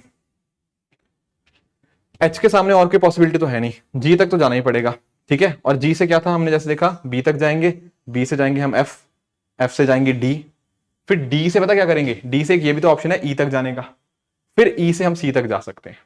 समझ पाए मैंने क्या कहा, एच से देखो समझो इस बात को, एच से हम जी तक आ गए यहां तक, और तो कोई ऑप्शन नहीं था, फिर जी से हम गए कहां तक, बी तक, जाना ही पड़ेगा, बी से भी एक ही ऑप्शन था एफ, एफ से एक ही ऑप्शन था डी, अब डी से तो ये भी तो रूट है, ये वाला हम आगे ई तक और ई से आगे सी तक, ये रूट हुआ। अब इस रूट में आप नोटिस करो ए कहीं पर नहीं आया, ए कहीं पर नहीं आया, ई डी ए मतलब ई डी और बी तो आए हैं, ई से ही सी तक गए हो, ये भी आया था और ये भी आया था, ए वाला कहीं नहीं आया था, समझे इस बात को। तो इसलिए इसका आंसर क्या बनेगा, इसका आंसर बनेगा ए, ए जरूरी नहीं है कि ए आए, इसीलिए ए वाला स्टेटमेंट गलत हो जाएगा। क्लियर हुई बात, ठीक है। तो इसका आंसर आएगा option number C, A will be the right answer. कोई कंफ्यूजन किसी को, ठीक है। कई बार कॉम्प्लेक्स बन जाता है, पर आई होप आपको समझ आ गया होगा, जो जो पॉसिबिलिटीज है ना हमें उनको एक्सपैंड करते हुए चलना है, एंड अगर हम उन पॉसिबिलिटीज को एक्सपैंड कर रहे हैं तो डेफिनेटली हम अपने आंसर तक पहुंच जाएंगे, ठीक है। एक क्वेश्चन यूपीएससी ने एक ऐसा क्वेश्चन और भी पूछा हुआ है, थोड़ा और कर लेते हैं ताकि खूब सारी प्रैक्टिस हो जाए। अब यहां पर देखो फिर से इसने बात करी है PQRST, 5 शहरों की बात करी है, एंड उसके कॉरस्पॉन्डिंग बता रखा है कि कौन कैसे कनेक्टेड है, कौन बोर्ड से कनेक्टेड है, कौन किसी और माध्यम से कनेक्टेड है, ये सब बता रखा है। करते हैं, ट्राई करते हैं, फिर से वही चीज ट्राई करो, जैसे बात कर रहा था, कोई भी कहीं से स्टार्ट करो, जैसे पहली स्टेटमेंट है वो कह रहा है P और R है, तो P और R ना बोर्ड से कनेक्टेड है, तो मैंने यहां पे लिख दिया बोट, ठीक है, BO लिख दिया ताकि बस के साथ कंफ्यूज ना हो। फिर उसने लिख दिया कि भाई जो S और R है, S और R मान लो कुछ ऐसा है, यहाँ पे S है, S और R जो है वो बस से भी कनेक्टेड है और बोट से भी है, चलो बढ़िया है। फिर वो बात कर रहा है P और Q की, मान लो P और Q कुछ यहाँ पे है, ये आपका बोट से भी और रेल से, इन दोनों से कनेक्टेड है। फिर वो कह रहा है Q और T की, अब T तो कहीं बना नहीं हुआ, कोई दिक्कत नहीं है, T मैंने यहां बना दिया, मान लो Q और T की जब मैं बात कर रहा हूं, Q और T आपके केवल और केवल एयरवेज से कनेक्टेड है, और T और R जो है ना, ये रहा T और R, ये कनेक्टेड है किससे, आपके रेल से और आपका बस से। समझ गए, ये डायग्राम बना, ठीक है। अब यहां पे ना कोई लिखा नहीं हुआ था 1 वे 2 वे, तो इसलिए हम इसको ऐसे ही कंसिडर करेंगे, तो इसलिए मैंने एरो नहीं बनाई यहाँ पे। स्टेटमेंट तो हमने सारी इस्तेमाल कर ली। अब वो क्या कह रहा है, अब वो कह रहा है कि विच मोड ऑफ ट्रांसपोर्ट, ठीक है, मोड नहीं है ये मोड आएगा, which mode of transport would one help to reach R starting from Q but without changing mode of transport. यानी कि अगर आपने बस पकड़ी है तो बस से ही चलो, अगर आपने बोट पकड़ ली तो बोट से ही चलो, आपने मोड ऑफ ट्रांसपोर्ट नहीं बदलना। ऐसा नहीं है कि पहले बस पकड़ी थी फिर बोट पकड़ ली फिर ट्रेन पकड़ ली, नहीं, एक ही मोड ऑफ ट्रांसपोर्ट के थ्रू आपने पहुंचना है। कैसे, क्यू से आर तक। कहां पर है क्यू, कहां पर है क्यू भाई, क्यू है ये, क्यू से कहां तक जाना है, क्यू से जाना था हमें आर तक, है ना, क्यू से आर तक जाना है, पर मोड ऑफ ट्रांसपोर्ट चेंज नहीं करना। एक बच्चों के दिमाग में आएगा सर हम इधर से चलते हैं, इधर से चलोगे तो आप यहां तक एयर या रेलवे से जाओगे, पर अगर फिर टी से आर तक जाना होगा फिर बस से ही जाना पड़ेगा। सॉरी, आई थिंक एयर से आप जाओगे, क्यू और टू, हाँ क्यू और टी के बीच में रेल एयरवेज ही है, पर टी और आर के बीच में रेलवेज और बस है। तो अगर आप यहां से एयरवेज गए, यहां पे आपका मोड ऑफ ट्रांसपोर्ट चेंज हो गया, तो यानी कि भाई ये वाला रास्ता तो नहीं अडॉप्ट कर सकते, तो बचा हुआ रास्ता क्या हुआ, आप ऐसे जाओ, क्यू से पी, पी से आर। अब नोटिस करना, पी से आर सिर्फ एक ही माध्यम है, बोट, और यहां पे दो ऑप्शन थे, बोट या रेलवेज। तो यानी कि अगर आप क्यू से पी बोट से गए, फिर पी से आर आप बोट से जाओगे, तो आप आर तक पहुंच भी जाओगे, और आपने मोड ऑफ ट्रांसपोर्ट क्या इस्तेमाल किया, बोट इस्तेमाल किया, तो इसलिए इसका आंसर क्या बनेगा, इसका आंसर ऑप्शन बी बोट बन जाएगा। समझे? एक क्वेश्चन और देख लेते हैं। If a person visits each of the places starting from P and gets back to P, which of the following places must he visit twice. बंदे ने पी से शुरुआत करी, उसका घर था पी में, वो पी में वापस आ गया, कौन सी ऐसी जगह है जिसको उसको 2 बार विजिट करना पड़ेगा? सोच के बताओ। ये यहां पर है पी पे, सब जगह जाना है उसको, सब जगह जाना है, और कौन सी ऐसी जगह होगी जो उसको 2 बार विजिट करनी पड़ेगी? देखो मैं आपको एग्जांपल से ना बहुत आराम से दिख जाएगा आप लोगों को। आप कोई भी मान लो आप बोलो बोलो सर कि सर पी से शुरुआत करी उसने, ठीक है। अब मान लो आप बोलो सर ऐसे निकल रहा है वो, तो पी से वो क्यू जाएगा, क्यू से वो टी जाएगा, फिर टी से आर जाएगा, ऐसे आ जाएगा, फिर आर से एस जाएगा, फिर एस से वापस भी तो आएगा आर। वो पता क्या रहा है, एस थोड़ा अलग से लगा हुआ है, तो आर उसको ना पहले आर से वो जाएगा एस की तरफ, फिर एस से वापस आएगा, तभी तो पी की तरफ वो वापस पहुंच पाएगा। समझे इस बात को? तो आर जो है ना, आर वो पक्का 2 बार आना ही आना है। कोई और रास्ता देख लो, आप बोलोगे सर ऐसे चलते हैं, ऐसे चल लो, आप बोलोगे सर पी से आर चले जाएं, ठीक है, फिर आर से एस जाओगे, एस से कोई रास्ता नहीं ना, फिर वापस आना पड़ेगा आर की तरफ, फिर आर जाएगा, फिर वो टी जाएगा, फिर वो क्यू जाएगा, फिर घर आ गया पी। तो आर भाई 2 बार आना ही आना है। क्यों? क्योंकि जो एस है ना वो अलग से है, एस और आर के बीच में एक ही रास्ता है, मतलब there is only one way S से कहीं जाने का। तो आर से आपको एस जाओगे तो एस से वापस आर पे ही आओगे अगर आपको सर्कल कंप्लीट करना है। तो इसीलिए इसका आंसर क्या बनेगा, इसीलिए इसका आंसर बनेगा आर। क्लियर? क्लियर हुई है बात? ठीक है। यहां पे देखो, which of the following pair of cities is connected by any of the routes directly without going to any other city. कौन सा ऐसा पेयर है जो कनेक्टेड है बिना कोई और सिटी में गए हुए? ठीक है, इसका आंसर बहुत ही सिंपल सा हो जाएगा, आपको बस ऑप्शन देखने हैं। जैसे क्यू एंड आर देख लो, P and T, T and S, Q and R connected है क्या आपस में? हाँ जी, क्यू और आर कनेक्टेड है क्या? नहीं, क्यू एंड आर नहीं कनेक्टेड है। और क्या था, पी एंड टी, क्या पी एंड टी कनेक्टेड है? नहीं, पी और टी के बीच में क्यू आ रहा है। और क्या टी एंड एस कनेक्टेड है? नहीं, टी एंड एस के बीच में आर आ रहा है।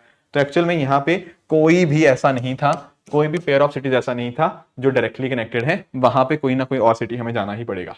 तो इसलिए इसका आंसर हो गया ऑप्शन नंबर डी। एक और देख लो, between any two cities among the pair of cities, कौन सी ऐसी सिटीज हैं जहां पर मैक्सिमम ट्रैवल ऑप्शंस अवेलेबल है? सबसे ज्यादा ट्रैवल ऑप्शन, पहले ऑप्शन ए को देखते हैं, क्यू एंड एस। क्यू से आपको एस तक जाना हो, देखो क्यू से आपको एस तक जाना है, ये रहा क्यू, क्यू से जाना है हमें एस तक। कौन कौन से ट्रैवल ऑप्शन है? आप बोलोगे सर एयरवेज जा सकता है, ये रेलवेज, यहाँ फिर यहाँ पे इधर रेलवेज आ जाएगा, फिर बस आ जाएगा, इवन यहाँ पे बोट भी है। समझ रहे हो? क्यू से एस तक पहुंचते पहुंचते आप एयरवेज लोगे एक बार, फिर आपका रेलवेज या बस में से एक लोगे, फिर आपका बोट आ जाएगा। या इधर से जाना है तब भी आपका बोट रेलवेज हो गया। मतलब इधर तो क्यू से एस तक जाने में ना आपको 4 ऑप्शंस मिल रहे हैं, यू आर गेटिंग 4 ऑप्शंस। इधर you could go by air, you could go by rail, right, you could go by bus, you could go by boat. ठीक है, तो क्यू से एस तक जाने तक तो 4 ऑप्शंस हैं। ठीक है, इसके अलावा अगर मैं बात करूं बाकी स्टेटमेंट्स की, पी से लेकर आर तक जाना है, ठीक है, पी से लेकर हमें आर तक जाना है। पी से अगर हमें आर तक जाना है तो पी से आर तो डायरेक्ट है एक चीज, है ना, पी से आर तो डायरेक्ट है, तो वो तो नहीं होगा। और बाकी ऑप्शन भी आप ऐसे चेक करोगे तो क्यू एंड एस में ही हमें सबसे ज्यादा ऑप्शन आपको देखने को मिल जाएंगे। तो option number A, Q and S will be the right answer. तो ऐसे ये क्वेश्चन आप यहाँ पे सॉल्व कर सकते हो। ठीक है, आई होप आप लोगों को ना ये वाले जो क्वेश्चंस थे जहां पर हमने रूट्स की बात करी, 1 वे 2 वे ट्रैफिक की बात करी, ये क्वेश्चंस आप लोग अब कर लोगे, इसमें अब किसी को दिक्कत नहीं आएगी। अब एक और क्वेश्चन देखते हैं, ये मैं थोड़े टफ वाले क्वेश्चन करा रहा हूं, आगे क्वेश्चन काफी आसान है।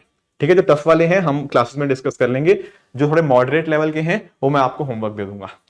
अब ये वाला क्वेश्चन थोड़ा था जो कई बच्चों को टफ लगता है, बट आई एम श्योर कि आप लोग कर पाओगे। यहां पर बात करी गई है 3 दोस्तों की, ABC, ठीक है, 3 दोस्त मिले, ठीक है, उन्होंने क्या किया हुआ था, उन्होंने अलग अलग तरह का गारमेंट पहना हुआ था। किसी ने जैकेट पहना था, किसी ने स्वेटर पहना था, किसी ने टाई पहनी हुई थी, और कलर भी अलग अलग थे, किसी ने ब्लू कलर का था, कोई व्हाइट कलर का था, कोई आपका ब्लैक कलर का था। मतलब गारमेंट की टाइप भी अलग है और गारमेंट का कलर भी अलग अलग है। और इनके सरनेम दिए हुए हैं यहाँ पे, रिबेरियो, कुमार और सिंह। ठीक है, तो 4 पैरामीटर हैं, एक तो ABC मतलब उनके नाम, ठीक है, एक है उनका सरनेम, एक है उनका टाई मतलब क्या पहना हुआ है गारमेंट, एंड चौथा है गारमेंट का कलर क्या है। ये 4 चीजें हैं। अब उनके बारे में कुछ और इंफॉर्मेशन है, ये जैसे दे रखी है। अब इसी को सॉल्व करने की कोशिश करते हैं। जैसे मैंने नाम लिख दिया यहाँ पे A, बी और सी। राइट, यहां पर मैं एक जगह सरनेम लिख लूंगा, एक जगह मैं लिख लूंगा, एक जगह लिख लूंगा गारमेंट क्या है, और मतलब गारमेंट टाइप क्या है, और दूसरा गारमेंट का कलर क्या है। राइट, मुझे ये टेबल फिल करना है। अब मैंने जैसे आपको कहा था ना, जो आपका डेफिनेट इन्फॉर्मेशन है, अब वहां से शुरुआत करो। कहां से शुरुआत करो? जहां पे डेफिनेट इन्फॉर्मेशन है। जैसे यहां पे लिखा हुआ है सी वोर अ टाई। अब मुझे पता लग गया भाई सी ने टाई पहनी है, तो टाई यहां पर ही आएगी। और टाई क्योंकि यहां पे आ चुकी है, तो यहां पर ना जो ये सरनेम नहीं, सॉरी, ये टाई आपकी गारमेंट में आएगी, ये आ गई टाई यहां पे। और क्योंकि टाई यहां पे आ चुकी है, तो गारमेंट जो टाइप यहां पे बचेगा, या तो जैकेट आएगा, या क्या आएगा, या जो एक और चीज है, व्हाट इज दैट, हाँ जैकेट या स्वेटर, जैकेट या स्वेटर, क्योंकि टाई यहां पे आ चुकी है तो टाई बाकी जगह नहीं हो सकती। तो ये वाली इंफॉर्मेशन मैंने पक्का यूज कर ली। अब यहाँ पे और कोई ऐसी खास इंफॉर्मेशन मिली नहीं हुई। यहाँ पे ये यही बात लिखी हुई है कि एक ही गारमेंट पहनता है और एक ही कलर का, तो ये भी छठी इंफॉर्मेशन भी मेरे सामने यूज हो चुकी है। बाकी और क्या करूं, कोई और चीज दिख रही है? Are you able to find any other clue है? आप बोलोगे सर बाकी सारी इंफॉर्मेशन तो हमारी डेफिनेट नहीं है, कोई दिक्कत नहीं है। आपको फिर बाकी इंफॉर्मेशन को उठा के कोशिश करनी करिए इंसर्ट करने की। जैसे अगर आप पहली स्टेटमेंट देखो, पहली स्टेटमेंट बड़ी इंटरेस्टिंग है। यहाँ पे दो बातें इसने कही है यहाँ पे, नाइदर बी नॉर आर वोर अ वाइट स्वेटर। ना ही बी ने ना ही रिबेरियो ने व्हाइट स्वेटर पहना था। इससे दो चीजें पता लगनी चाहिए। क्या दो चीजें पता लगनी चाहिए बताओ? What are the two things that you can drive from this particular statement? पहली चीज, बी और रिबेरियो ये दोनों अलग अलग इंसान हैं। याद करो मैंने जब स्टार्टिंग में बताया था, जब मैंने बताई थी बात अंकित एंड अ पर्सन वी, तो मैंने कहा था अंकित अलग इंसान होगा, वी एक अलग इंसान होगा। उसी तरह से यहां जब बात कर रहा है कि नाइदर बी नॉर रिबेरियो, तो हमें अंडरस्टैंड करना होगा कि रिबेरियो बी नहीं है। तो रिबेरियो अगर बी नहीं है तो रिबेरियो रिबेरियो यहां पे नहीं आ सकता। रिबेरियो कैनॉट बी बी, है ना? नाइदर बी नॉर रिबेरियो का मतलब कि बी रिबेरियो नहीं है, तो रिबेरियो बी नहीं हो सकता, या तो ए होगा या सी होगा। ठीक है। और उन्होंने क्या पहना था? नाइदर बी नॉर रिबेरियो वोर अ व्हाइट स्वेटर। अब एक चीज नोटिस करी, white sweater, what does this mean? हमें पता लग गया कि जो स्वेटर का कलर है ना वो व्हाइट है। क्या पता लग गया? स्वेटर का कलर व्हाइट है। तो एक्चुअली पता क्या होगा, जहां पर भी आपको इंसर्ट करना है, जहां पर भी आपको इंसर्ट करना है, आपका स्वेटर इसमें आएगा, इस वाले कॉलम में, उसके बगल वाले कॉलम में यहां पे व्हाइट आएगा। ये ऐसे इकट्ठा पेयर डलेगा, चाहे वो इधर डाल दो, इधर डाल दो, इधर डाल दो, जहां पर भी डलेगा वो स्वेटर व्हाइट इकट्ठा ही जाएगा। मुझे एक चीज बताओ, अब हम स्वेटर व्हाइट को कहां डालें? क्या यहां पे डाल सकते हो? आप बोलोगे यहां तो सर टाई डल गया ऑलरेडी, तो यहां तो डल ही नहीं सकता सी के अंदर। क्या यहां पे डाल सकते हो बी वाले केस के अंदर? अरे साफ साफ तो लिखा है कि बी व्हाइट स्वेटर नहीं पहनता, तो बी व्हाइट स्वेटर नहीं पहनता, तो यहां पर ये वाली लाइन भी गई। तो बचा क्या? बचा सिर्फ और सिर्फ ए। क्या बचा? बचा सर सिर्फ और सिर्फ ए। ठीक है ना, मैंने जैसा बताया ना आपको, यहां पर आ जाएगा स्वेटर, यहां पर आ जाएगा व्हाइट, और क्योंकि स्वेटर आ चुका है तो यहां पर आ जाएगा जैकेट। लिखा क्या था? बी आपका व्हाइट स्वेटर नहीं पहनता। बी व्हाइट स्वेटर नहीं पहनता तो व्हाइट स्वेटर कहीं और पहनेंगे, स्वेटर यहां नहीं आ सकता। और बी के सामने उसने लिखा है कि बी व्हाइट स्वेटर नहीं पहनता, तो बी यहां ही मतलब व्हाइट स्वेटर यहीं पे आएगा। समझ गए इस बात को? क्या मैंने पहली स्टेटमेंट को पूरी तरह से इस्तेमाल कर लिया है? आप बोलोगे हाँ sir, neither B nor Ribeiro का मतलब भी हमें समझ आ गया और व्हाइट स्वेटर भी हमें समझ आ गया, तो स्टेटमेंट वन भी पूरी तरह से इस्तेमाल हो चुकी है। ठीक है। अब वो बात कर रहा है कि सिंह का गारमेंट ना व्हाइट नहीं था। अब यानी कि सिंह जो है वो सिंह यहां पर नहीं हो सकता। यही मतलब हुआ कि सिंह का गारमेंट व्हाइट नहीं है। ठीक है। और साथ ही साथ इसने लिखा कुमार जैकेट नहीं पहनता। अब कुमार जो है वो यहां नहीं आ सकता जैकेट के सामने। अब एक चीज नोटिस करो, यहां पर रिबेरियो नहीं आ सकता, कुमार नहीं आ सकता, तो बचा क्या? आप बोलोगे सिर्फ एक ऑप्शन बचा। यहां पे कुमार नहीं आ सकता, रिबेरियो नहीं आ सकता, तो आएगा क्या? यहां पर आएगा सिंह। और क्योंकि यहां पर सिंह आ चुका है ना, अब हमें बाकी चीजें देखनी है। चलो ठीक है, Kumar does not wear jacket, ये भी हमने देख लिया, है ना। Ribeiro does not like to wear black colour. अब नोटिस करना, Ribeiro does not like to wear black colour, ये क्या करेंगे? इसका कहां पे डालेंगे इसको? रिबेरियो यहां तो है नहीं। अगर रिबेरियो मैं यहां डालता हूं, जस्ट इमेजिन, अगर मान लो मैं रिबेरियो यहां पे डालता हूं, मतलब अगर रिबेरियो आप बोलोगे यहां पे डाल दो, तो वो तो गलत हो जाएगा। आप बोलोगे रिबेरियो व्हाइट स्वेटर नहीं पहनता, तो यहां पे कैसे आ जाएगा? तो यानी कि ना रिबेरियो यहां नहीं आ सकता, यहां सिंह भी नहीं आ सकता, तो यहां पे क्या आएगा? आप बोलोगे यहां पे आएगा कुमार। क्यों आएगा कुमार? क्योंकि यहाँ पे मैंने देखा था उसने लिख दिया था सिंह नहीं आ सकता यहाँ पे और रिबेरियो व्हाइट नहीं पहनता, तो रिबेरियो कहाँ पे आएगा, रिबेरियो आएगा यहाँ पे। अब उसने आखिरी स्टेटमेंट में क्या कहा, फिफ्थ में, रिबेरियो ब्लैक नहीं पहनता, तो यहाँ ब्लैक नहीं आएगा, तो ब्लैक कहाँ आएगा, यहाँ पे।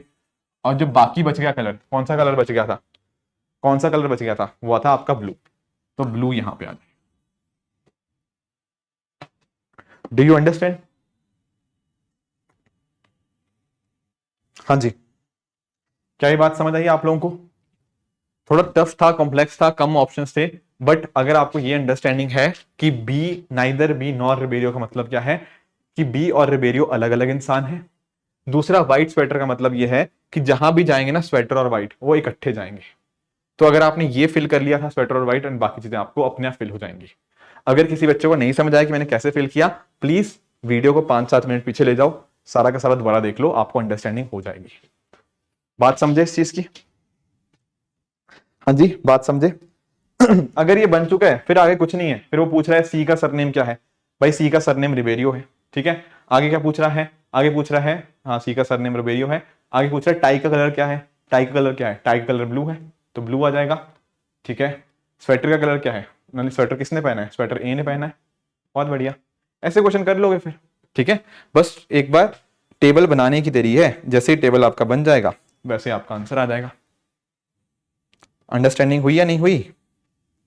ठीक है, ठीक है, ठीक है, I hope that is okay. ठीक है, जिसको नहीं समझ आया एक बार प्लीज पीछे कर लेना, आपको आ जाएगा समझ। यस, अब ये वाला क्वेश्चन आपका होमवर्क रहेगा, ये आप पढ़ोगे टेलीग्राम पे जाके, इस क्वेश्चन को डाउनलोड करके अपने एंड पे सॉल्व करने की कोशिश करोगे। आंसर दे रखा है मैंने, ठीक है, इसका भी, ये भी आपका होमवर्क रहेगा, इजी क्वेश्चन है, इसको भी कर लेना, not a big thing, right. हाँ, एक ही क्वेश्चन मैं करा देता हूं, एक ही क्वेश्चन मैं करा देता हूं ताकि थोड़े आपको भी अंडरस्टैंडिंग मिल जाए यहाँ पे।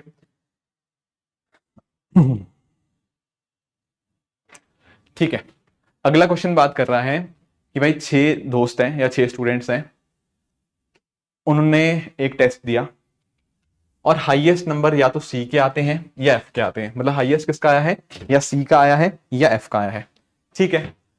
अब अगर मान लो सी का हाईएस्ट आता है ना, तो ई का लीस्ट आता है, यानी कि अगर मान लो ऐसे 6 लोग हैं, 1 2 3 4 5 और 6, अगर वो कह रहे हैं कि अगर यहाँ पे यहाँ पे पता क्या आएगा, पहले पोजीशन के ऊपर या तो सी आएगा या एफ आएगा। अगर वो कहता है यहां पे सी आता है तो ई आपका लास्ट में आएगा, पर अगर एफ आता है यहाँ पे एफ आया मान लो, तो क्या होगा, तो आखिरी में बी आ जाएगा। ये इसने हमें बता रखा है, ये वेनेवर मतलब जब ये होगा तब वो होगा, जब सी टॉप करेगा तो ई लास्ट आएगा, जब एफ टॉप करेगा तो बी लास्ट आएगा, ठीक है। ये बात हमें इसने बता दी, बहुत बढ़िया। अब आगे क्या कह रहे हैं, चलो इसको लिखा रहने देते हैं। आगे कह रहा है कि in all the text they got different marks, ठीक है। डी स्कोर हायर देन ए, डी के मार्क्स ए से ज्यादा आए, बट दे आर, यहां पे चेंज करो, दीज आर क्लोज कॉम्पिटिटर। क्या वर्ड है, क्लोज कॉम्पिटिटर। क्या आपने कभी क्लोज कॉम्पिटिटर का मतलब समझा है? Do you understand the meaning of close competitor? Close मतलब बिल्कुल आसपास, ये टर्म भी आपको समझनी पड़ेगी। मैंने कहा ना जैसे 6 लोग थे, अब 6 में हो सकता है किसी के नंबर 100 हो, किसी के 99 हो, किसी के 5 नंबर हो, है कि नहीं। पर जब मैंने कहा क्लोज कॉम्पिटिटर, मतलब इसका यह है कि बिल्कुल ये ना अगल बगल में है, मतलब अगर एक बंदा फर्स्ट आया है तो दूसरा बंदा सेकंड आया है, अगर एक बंदा सेकंड आया है तो उसके जस्ट अगला वाला थर्ड आया है, समझ के, क्लोज मतलब बिल्कुल साथ साथ में थे। तो अगर ये बोल रहा है कि डी ए से ज्यादा नंबर आए हैं, डी का स्कोर ए से हाईएस्ट था, पर उसने साथ में ये भी लिख दिया कि ये क्लोज कॉम्पिटिटर है, मतलब इनके रैंक साथ साथ में है। अगर इसका रैंक 2 है तो इसका रैंक 3 है, अगर इसका रैंक 3 है तो इसका रैंक 4 है, इसका रैंक 4 है तो इसका रैंक 5 है, इसका भी नहीं होता क्लोज कॉम्पिटिटर, बिल्कुल पीछे ही था, ठीक है ना, कि बिल्कुल जस्ट बगल में ही लगा हुआ है। अगर आप आगे हो तो बिल्कुल जो जस्ट पीछे है ना, उसकी बात हो रही है। क्लोज कॉम्पिटिटर का मतलब ये होता है। चलो ठीक है, अब आगे क्या कह रहा है, ए स्कोर्स हायर देन बी। अब डी ने ए से ज्यादा स्कोर किया था और ए ने बी से ज्यादा स्कोर किया है, ठीक है, और यहां पर कह रहे हैं C score higher than A. अब मुझे बताओ, ये तो हमने लिख दिया कि D is greater than A and A is greater than B, अब सी को कहां डालें? कुछ बच्चे यहां पे कह सकते हैं कि सर, कोई बच्चा यहां पे कहेगा कि सर सी को यहां डाल दो, कोई बच्चा यहां पे कह सकता है कि sir D is greater than C, ऐसा डाल दो। बताओ कौन सी वाली ठीक है? आंसर इस पहले वाली ठीक है। आप पूछेंगे दूसरी वाली क्यों गलत है? मैंने बोला ना, ए और डी क्या है, क्लोज कॉम्पिटिटर है, तो ए और डी के बीच में कोई नहीं आ सकता, क्लोज कॉम्पिटिटर थे। तो अगर वो बोल रहा है कि सी ने ए से ज्यादा स्कोर किया, इसका मतलब यह है कि सी ने डी से भी ज्यादा स्कोर किया होगा, क्योंकि ए और डी क्लोज कॉम्पिटिटर थे, उनके बीच में कोई नहीं आ सकता। समझ गए? तो इसलिए नीचे वाली कंडीशन अपने आप में गलत है। हमारे पास ये वैल्यूज आ गई है, C is greater than D, greater than A, greater than B, ये हमें पता लग गया। अब आएंगे अपने क्वेश्चंस के ऊपर। क्वेश्चंस में क्या लिखा हुआ है? पहला कह रहा है कि अगर एफ की रैंकिंग 2 है, अगर एफ सेकंड आता है तो बी क्या पोजीशन क्या होगा? मुझे एक चीज बताओ, मैंने आपको बोला था ना यहां पर या तो एफ आएगा या सी आएगा। अब उसने बोल दिया भाई एफ दूसरे नंबर पे है, ये लिखा ना, F scored second, F stand second. अगर एफ दूसरे नंबर पे हुआ तो यहां पर पहले नंबर पे कौन होगा? ऑब्वियसली सी, क्योंकि दोनों में से एक आना था। अगर सी टॉप किया है तो ई आखिरी में होगा। और अगर ऐसा है तो क्या हम डी ए बी को फिल कर सकते हैं? बचे क्या है? डी ए और बी। आप बोलोगे डी यहां डाल दो, ए यहां डाल दो, बी यहां डाल दो, और कोई पोजीशन बची ही नहीं किसी के लिए। तो क्या पूछा है उसने? पोजीशन ऑफ बी क्या होगी? पोजीशन ऑफ बी आपकी 5वीं होगी, क्योंकि ई आखिरी में आ चुका है, तो 5th इसका आंसर बनेगा।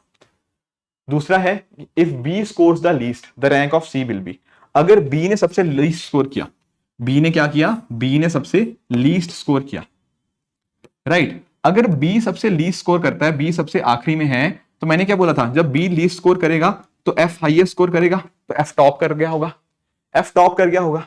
अब एफ टॉप पे है, बी सबसे पीछे है। अब हमें बाकियों को फिल करना है। आप पूछेंगे बाकी कौन है? एक देखो सी है, डी है, ए है, और एक और बंदा है, कौन है? ई, है ना। अब ई का कोई रिश्ता नहीं दे रखा कि ई कहां पे आएगा। आप बोलोगे सर इनका चलो ठीक है, हो सकता है ई यहां पे आ जाए, हो सकता है ना ई यहां पे आ जाए, एंड फिर सी डी ए ऐसे हो जाए, या फिर हो सकता है कि सी डी ए ऐसे कर दो और ई यहां पे आ जाए।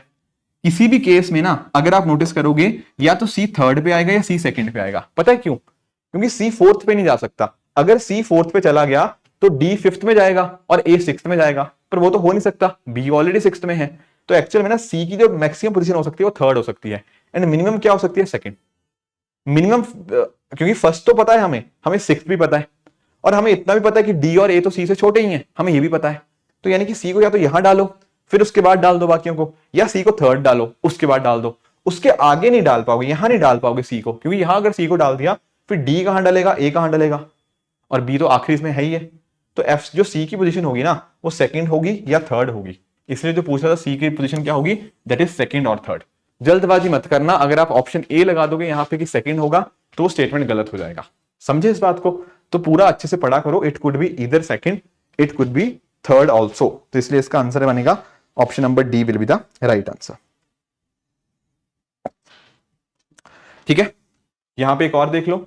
यहां पर कह रहा है कि अगर ई थर्ड आया, ठीक है, ये ऐसे 6 पोजीशंस थी हमारे पास, वो कह रहा है कि आपका ई अगर थर्ड आ रहा है, कंडीशन क्या थी? ई लास्ट कब आता था? एक ई लास्ट वाली थी ना, हाँ। और अगर ई लास्ट नहीं है, इसका मतलब बी लास्ट होगा और एफ ने हाईएस्ट स्कोर किया होगा। एफ ने मतलब हाईएस्ट स्कोर किया होगा और बी ने यहां पे। और कंडीशन थी हमारी C is greater than D, greater than A, greater than B. ये कंडीशन थी अपने पास। तो कुछ नहीं करना, क्या करना है? कहां डालेंगे? आप बोलोगे डी और ए 2 पोजीशन है और सी उससे छोटा है, सी उससे बड़ा है, तो डी यहां डलेगा, ए यहां डलेगा, सी यहां डलेगा। देख लो, यहां पे कह रहा है ए चौथे नंबर पे है, नहीं भाई। डी 5वें नंबर पे है, नहीं, डी चौथे पे था। ई से ज्यादा, ई के ज्यादा नंबर आए सी से, नहीं, सी के ज्यादा नंबर आए है ना ई से, ये कंडीशन आएगी। जब हमने देख लिया ना कि ई यहाँ पे थर्ड पे है, या तो ई लास्ट होता या बी लास्ट होता। अगर ई लास्ट नहीं है तो बी लास्ट है, बी लास्ट है मतलब एफ लास्ट है, सॉरी एफ फर्स्ट है। अकॉर्डिंगली हमने फिल कर दिया। समझ गए इस बात को? तो ये पजल्स आप लोग ऐसे सॉल्व कर सकते हो। ठीक है, पजल्स आप लोग ऐसे सॉल्व कर सकते हो। ठीक है, कुछ और मैं आपको होमवर्क देता हूं। दिस इज योर होमवर्क, ये करना अनिल और डेविड वाला। ठीक है, डेविड, ठीक है, ये भी कर लेना, तानिया वाला भी, तानिया, शोभा, रोहित, ठीक है, ये सब कर लेना। ये गीता वाला भी कर लेना, सीता गीता, राइट। ये वाला करते हैं, ये इंटरेस्टिंग क्वेश्चन है, ये वाला ट्राई करते हैं। यहां कह रहा है कि एक ऑफिस ब्लॉक का कुछ प्लान गिवन है, ठीक है, 6 लोगों के ऑफिसेज हैं, okay, both B and C occupy offices to the right of the corridor, ठीक है, एंड ए ने इस तरह से है, ओके ओके ओके। कॉरिडोर समझते हो? कॉरिडोर क्या होता है? कॉरिडोर ऐसा कुछ होता है कॉरिडोर, अरे मतलब एक एरिया की बात है, कॉरिडोर और कुछ नहीं है। अब वो कह रहा है कि जैसे ही आप एंटर करते हो ना ऑफिस में, मान लो आप इधर से एंटर कर रहे हो, आप ऐसे एंट्री करिए आपने, अब आप ऐसे एंट्री करें, ये वाला हिस्सा आपके लिए लेफ्ट हो गया और ये वाला हिस्सा आपके लिए राइट हो गया। Do you agree? मान लो आप ऐसे एंटर कर रहे थे तो ये वाला हिस्सा आपके लिए राइट है इधर वाला, और ये वाला हिस्सा आपके लिए लेफ्ट है। परफेक्ट, ठीक है। अब ये देखो वो कह रहा है बी और सी जो है ना वो आपके ऑफिसेस कौन से ऑक्यूपाई करते हैं, वो ऑक्यूपाई करते हैं आपके राइट ऑफ द कॉरिडोर। कि ये बंदा जब इधर एंटर किया, इसकी राइट साइड में ऑफिस किसके हैं, बी और सी के। बी का भी इधर ही है, सी का भी इधर ही है, ठीक है। और ए ने जो ऑक्यूपाई किया है वो लेफ्ट में किया है, मतलब ए का ऑफिस इधर कहीं पे है। तो पहला स्टेटमेंट हमने पूरा इस्तेमाल कर लिया। दूसरा कह रहा है कि ई और एफ जो है ना वो अपोजिट साइड्स पे हैं, पर उनके ऑफिस एक दूसरे को फेस नहीं करते। अब इससे हमें पता नहीं लगा कि ई का किधर है, एफ का किधर है, कोई दिक्कत नहीं, आगे आ जाओ। यहां पर कह रहा है जो सी और डी का ऑफिस है ना वो एक दूसरे को फेस करता है, और ई का जो ऑफिस है वो कॉर्नर ऑफिस नहीं है। अभी भी मैं नहीं लगा पाऊंगा इसको, कोई दिक्कत नहीं, आगे पढ़ लो। ये अब यहां पे आएगा, एफ का ऑफिस है ना वो ए वाली साइड के ऊपर है, ए किधर था, इधर। एफ का ऑफिस ए वाली साइड पे है और उसका आगे है ऑफिस। क्या मतलब, ए वाली साइड ही है पर ए से आगे है, मतलब आप यहां से एंटर करोगे पहले ए का ऑफिस आ जाएगा, फिर बाद में जाके एफ का ऑफिस आएगा। ये था चौथे पॉइंट का। तो ये बात भी हमने काफी हद तक कर ली। अब बताओ कि अब बाकियों को हम कहीं पे डाल सकते हैं क्या, बाकियों को हम कहीं पे इंसर्ट कर सकते हैं, बाकी जो स्टेटमेंट्स हमारे पास गिवन है। सोचो, कर पाएंगे, कर पाएंगे क्या, ट्राई करते हैं। यहां पे कह रहा है E and F occupy offices on opposite side, ठीक है। अब देखो एफ यहां पे था तो भाई ई इधर ही होगा ना, एफ और ई अपोजिट तभी होंगे, और एफ और ई पता लग गया तो आपका बी सी डी, डी इधर आ जाएगा। अभी मैंने इनकी लोकेशंस नहीं बनाई, मुझे आइडिया पता लग गया कि डी ए और एफ इधर है, बी सी और ई इधर है, ठीक है। अब इनकी लोकेशंस बनाएंगे कैसे, जैसे मान लो इधर 3 ऑफिसेज होंगे ऐसे, और इधर भी 3 ऑफिसेज होंगे। अब ये देखना फिल कैसे करें। अब नोटिस करना, ये कह रहा है कि ई का ना कॉर्नर ऑफिस नहीं है। अब ई का कॉर्नर नहीं है, देखो ये भी कॉर्नर है, ये भी कॉर्नर है, और ई का कॉर्नर नहीं है मतलब ई बीच में रहेगा, परफेक्ट। और क्या उसने बोला है, उसने बोला है ई और एफ ना अपोजिट साइड पे हैं और उनका ऑफिस फेस नहीं होता। अब मुझे एक चीज बताओ, अगर ई और एफ का ऑफिस फेस नहीं होता तो ई के सामने एफ नहीं हो सकता, ई के सामने एफ नहीं हो सकता, बिल्कुल सही बात है। और इधर भी एफ नहीं हो सकता, क्या इधर हो सकता है, आंसर इज यस। देखो समझो, ई के सामने एफ नहीं हो सकता क्योंकि फिर ऑफिस फेस कर जाएंगे, और एफ यहां पे नहीं आ पाएगा, पता है क्यों, ये लिखा हुआ है एफ का ऑफिस ए के बाद आता है। अगर एफ का ऑफिस यहां हो गया तो ए के बाद कहां पे आएगा, है ना, तो यहां पर भी एफ नहीं हो पाएगा। तो एफ के लिए कंडीशन क्या बची, एफ के लिए सिर्फ एक कंडीशन बची कि एफ का ऑफिस यहां पे आना पड़ेगा। समझ गए इस बात को। और क्या हमें दे रखा है, और क्या हमें दे रखा है, सी और डी के ऑफिस एक दूसरे को फेस करते हैं। अब सी और डी यहां भी नहीं आ पाएंगे, सी और डी यहां भी नहीं आ पाएंगे क्योंकि ऑलरेडी इंसर्ट कर दिया है। तो सी यहां पे आ जाएगा, डी यहां पे आ जाएगा, बाकी बचे क्या, ए यहां पे बचा और बी यहां पे बचा।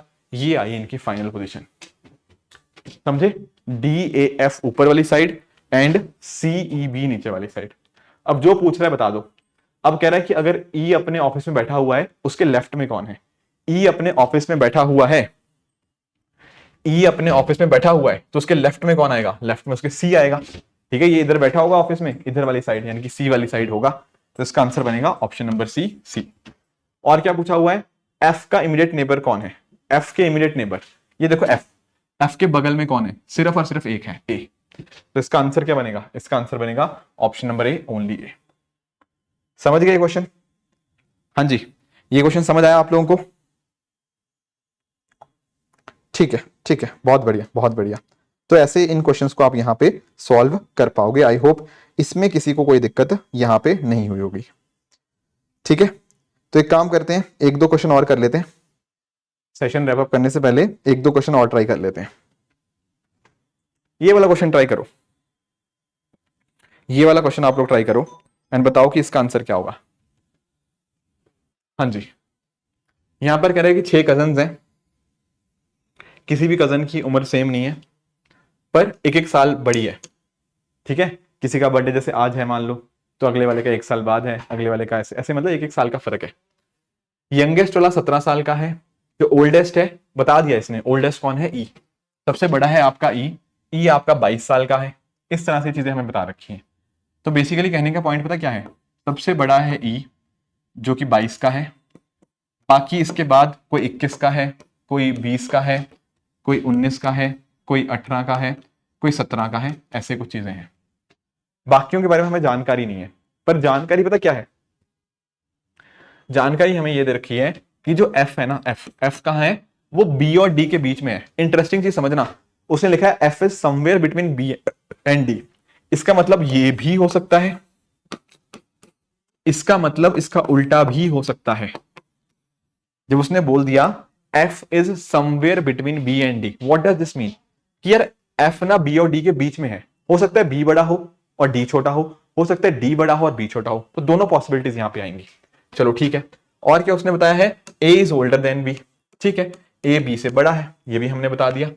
और सी जो है वो डी से बड़ा है, सी डी से बड़ा है। ओके, सी आपका डी से बड़ा है।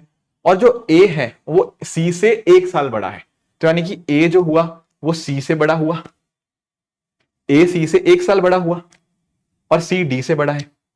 अब मुझे बताओ बी को मैं कहां डालूं?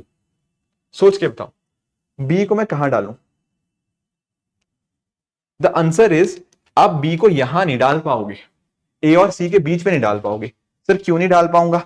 मैं बी को, सॉरी, आपके बी को इसके इसलिए यहां पे नहीं डाल पाऊंगा क्योंकि आप नोटिस करो ना कि ए और सी के बीच में 1 साल का फर्क था। Do you get my point? तो ये बात आप लोगों को यहां पे पता होनी चाहिए। अब जरा एक बार क्वेश्चन की तरफ आओ।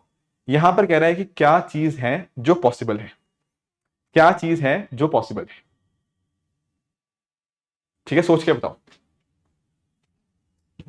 हमने एक बात तो देख ली कि सबसे बड़ा तो भाई ई है, इसमें कोई डाउट की बात ही नहीं है, राइट। और ई ए से भी बड़ा है, ए आपका सी से बड़ा है और ए आपका बी से भी बड़ा था। तो अगर ए आपका बी से भी बड़ा है ना, तो आपका सी भी बी से बड़ा होगा क्योंकि ए और सी में 1 ही साल का अंतर है ना। और जो मैंने बताया था आप लोगों को कि जो एफ है वो भी यहीं के लाई करता है। तो एक्चुअल में कंडीशन कुछ ऐसी है, ये हमें पता लग गया, टोटली सही बात। ई ए से बड़ा था और ए आपका सी से बड़ा था, ये 3 टॉप मोस्ट पता है। ठीक है, यहां पे ए आएगा, यहां पे सी आएगा, इसके बाद नहीं पता। हमें इतना जरूर पता है, हमें इतना जरूर पता लग गया कि 22 साल उम्र है ए की, जो कि गिवन था। 21 साल उम्र है ए की, फिर उससे 1 साल छोटा था सी, तो ये 20 साल का हो गया। अब हमें यह भी पता है कि जो जो आपका क्या था, जो आपका एफ था, जो एफ है ना वो बी और डी के बीच में है, तो एफ यहां पर है। पर यहां पर कौन है? या बी भी हो सकता है या डी हो सकता है, एंड कॉरेस्पॉन्डिंगली डी या बी यहां पर होगा। बात समझ आई? जब मैंने बोल दिया ई एल्डेस्ट है, वो तो यहां से पता लग गया। फिर मैंने बोला ए जो है वो सी से भी बड़ा है, तो और ए सी से 1 साल बड़ा है, ये भी हमें पता है। और साथ साथ उसने बता दिया था कि ए आपका बाकियों से भी बड़ा है, बी से भी बड़ा है, और ए आपका जो सी था वो डी से भी बड़ा था। तो इस तरह से ये कंडीशन, ये तो परफेक्टली हमें पता लगी। इनके बारे में हमें पता नहीं है, हमें इतना पता है ये एफ बीच में है, पर बी यहां पर है या डी यहां पर है ये नहीं पता। तो अगर क्वेश्चंस की बात करें, यहां पर कह रहा है क्या कि डी 20 साल का है, मतलब पॉसिबल कौन सा है, और ये चीजें पूछी हुई हैं। एफ की उम्र क्या हो सकती है? देखो एफ तो पक्का ही पक्का 18 साल का है, एफ 18 साल का है, तो बस वही आंसर बन जाएगा। Option number B will be the right answer कि एफ इज 18 ईयर्स ओल्ड, ये तो हमने देख ही लिया। दूसरा पूछ रहा है कि कितने number of possible orders possible हैं, how many possible number of orders are possible. आप बोलोगे सर 2 ही तरीके पॉसिबल हैं। पहला हो सकता है कि ऑर्डर बने EAC BFD, दूसरा हो सकता है EAC DFB, यही पॉसिबल है। क्योंकि हमें पता नहीं बस यहाँ पे बी है या डी है, अगर यहां बी होगा तो वहां डी होगा, यहां डी है तो वहां बी होगा, बस यही 2 पॉसिबल सिनेरियोस थे। तो इसके लिए इसका आंसर क्या बनेगा? आंसर बनेगा option number B, 2 such possible cases are there. समझ गए? हाँ जी, हाँ जी, समझ गए। अब बस एक क्वेश्चन और करेंगे हम, ठीक है, एक क्वेश्चन और करेंगे, बाकी सारे क्वेश्चन आपके लिए अब होमवर्क है। बहुत सारे और क्वेश्चन है यहाँ पे, ठीक है, आगे आप नोटिस कर पाओगे। ये जॉर्ज वाला, ठीक है, ये होमवर्क है, देख लेना इसका भी। फिर ये सारे क्वेश्चन आपके होमवर्क रहेंगे। इजी क्वेश्चन है, मुश्किल नहीं है इनमें कुछ भी। और ये डेटा इंटरप्रिटेशन के हैं, ये भी आसान क्वेश्चन है, इसको भी कर लेना, कोई मुश्किल वाली बात नहीं है, राइट। अब आ जाते हैं, ये भी क्वेश्चन आसान है। एक जो क्वेश्चन करना है ना आपने को, ये करना है ये वाला, ठीक है। 2 मिनट लो, सोच समझ के बताओ इसका आंसर क्या होगा। यहाँ पे कह रहा है क्लासरूम में 4 बेंचेस हैं, ठीक है, और उनके नंबरिंग, मतलब हर बेंच के ऊपर 2-2 लोग बैठ सकते हैं। बेंच 1 to 4 है स्टार्टिंग से बैक तक, और 8 बच्चे हैं हमारे पास, और उनके रिगार्डिंग कुछ कंडीशन दे रखी है। तो लिखने की कोशिश करते हैं। ये रहा बेंच 1, बेंच 2, बेंच 3 और बेंच 4। 2-2 लोग बैठेंगे हर बेंच पे, 8 लोग है ना, हर बेंच पे 2-2 लोग बैठ जाएंगे। अब जो जो स्टेटमेंट उसने लिखी हुई ना उसको पढ़ते रहो। जैसे पहली बात ये कह रहा है कि ए और जी का जो गैप है वो 2 बेंचेस का है, एंड ऐसा ही गैप है बी और एच का। क्या अंडरस्टैंडिंग हुई? इसने बोला है ए और जी का गैप 2 का है। 2 का गैप कैसे बनेगा? मान लो अगर कोई पहले में बैठा हुआ है ना, तो 2 गैप हुआ ये सेकंड और थर्ड, फिर अगला बंदा चौथे पे बैठेगा, तभी तो 2 का गैप आएगा। तो कहने का मीनिंग पता क्या है? अगर अगर मान लो ए यहां पे बैठता है ना, तो आपका जी यहां पे बैठेगा, और अगर जी यहां पे बैठता है तब आपका ए यहां पे बैठेगा। Do you get my point? तभी तो इनके बीच में 2 का गैप होगा। उसने ये थोड़ी बोला कि ए फर्स्ट पे है या जी लास्ट पे है, नहीं, कुछ भी हो सकता है, बस गैप 2 का है। और ऐसे उसने कहा बी और एच की सिचुएशन है, अगर बी यहां पर है तो एच चौथे पे है, और अगर बी यहां पर है तो एच पहले पे है। ये पहली स्टेटमेंट पढ़ के मुझे ये बात समझ आ गई। बहुत बढ़िया। अब आगे क्या कह रहा है? आगे कह रहा है C and E are not sitting on the same bench. ठीक है, देख लेंगे इसका क्या बचता है। तीसरा कह रहा है D is sitting in front of F and F is sitting in front of G. ये देखो, अब यहां से समझना, ये है लास्ट बेंच और ये है आपका फ्रंट बेंच। उसने कहा एफ जो है ना वो जी के आगे बैठा है। मुझे बताओ, अगर जी यहां पे बैठा होता तो इसके आगे थोड़ी एफ बैठ पाता। तो इससे पता क्या पता लगा? भाई जी यहां बैठा ही नहीं हुआ। इससे पता लग गया कि जी यहां बैठा ही नहीं हुआ, जी यहां बैठा हुआ है। लास्ट में जी बैठा हुआ है, पहले पे ए बैठा हुआ है, जी के आगे एफ बैठा हुआ है। ठीक है, जी के आगे एफ को बिठा दिया, और एफ के आगे कौन बैठा हुआ है? एफ के आगे डी बैठा हुआ है। ये बता दिया इसने हमें। तो सर तीसरी स्टेटमेंट भी हमने इस्तेमाल कर ली। दूसरा कह रहा है सी और ई सेम बेंच पे नहीं है। ठीक है, हो सकता है सी यहां पे हो एंड कॉरस्पॉन्डिंगली ऐसे हो सकता है, मतलब सी इधर है तो ई यहां पे होगा, और सी यहां पे तो ई इधर होगा। ये कंडीशन बनी। अब जो जो वो कह रहा है उसको देख लो। इनमें से पूछ रहा है कोई जो statement can not be true. क्या ए और एच सेम बेंच पे बैठ सकते हैं? ए और एच क्या सेम बेंच पे बैठ सकते हैं? आप बोलोगे हाँ, फर्स्ट बेंच के ऊपर हो सकता है ना, ए तो है ही है, उसके साथ हो सकता है एच बैठा हो, तो ये तो ट्रू हो सकती है। सी और एफ सेम बेंच पे बैठे हैं, क्या ये पॉसिबल है? हो सकता है एफ और सी सेम बेंच पे बैठे हैं, हाँ ये भी पॉसिबल है। क्या ये पॉसिबल है बी और सी सेम बेंच पे बैठे हैं? बी और सी, आप नोटिस करो, बी बैठा है या तो चौथे पे या आपका पहले पे, और सी कहां बैठा है? या दूसरे पे या तीसरे पे। ये नहीं हो सकता, ये नहीं हो सकता, इसलिए C will be the right answer. Can not be true पूछा है ना, C will be the right answer. उसके अलावा यहां पे पूछा है क्वेश्चन नंबर नेक्स्ट क्वेश्चन में कि मस्ट बी ट्रू, पक्का ही पक्का सही क्या होगा? पहला कह रहा है जी और एच साथ में बैठेंगे। क्या जी और एच हमेशा पक्का साथ में बैठेंगे? नहीं, हो सकता है जी के साथ बी बैठ जाए, तब नहीं बैठेगा एच। तो मस्ट बी ट्रू की बात है, तो ये पक्का ट्रू नहीं है। E is not sitting on the last bench. क्या ई किसी भी केस में लास्ट बेंच में नहीं बैठा? नहीं, लास्ट बेंच में या जी बैठा है या एच या बी। ठीक है, तो ये वाली स्टेटमेंट कभी भी, मतलब ये तो पक्का ही पक्का ट्रू होगी। यहां पे कह रहा है H is not sitting on the first bench, ये हो सकता है, एच वहां पे ऑप्शन है। एंड सिमिलरली जो था F is not sitting on third bench, F को तो हमने बिठा ही दिया है। ठीक है, एफ आपका थर्ड बेंच पे आपका आपका बैठा ही है। ठीक है ना, राइट। तो आप यहां पे नोटिस कर लोगे एफ इज सिटिंग आना चाहिए था, तो नॉट सिटिंग नहीं, ये भी गलत है। तो option number B will be the correct answer in this particular case. हाँ जी, क्या ये बात सबको समझ आ गई? क्या ये बात सबको समझ आ चुकी है? तो इसका आंसर बनेगा ऑप्शन नंबर बी।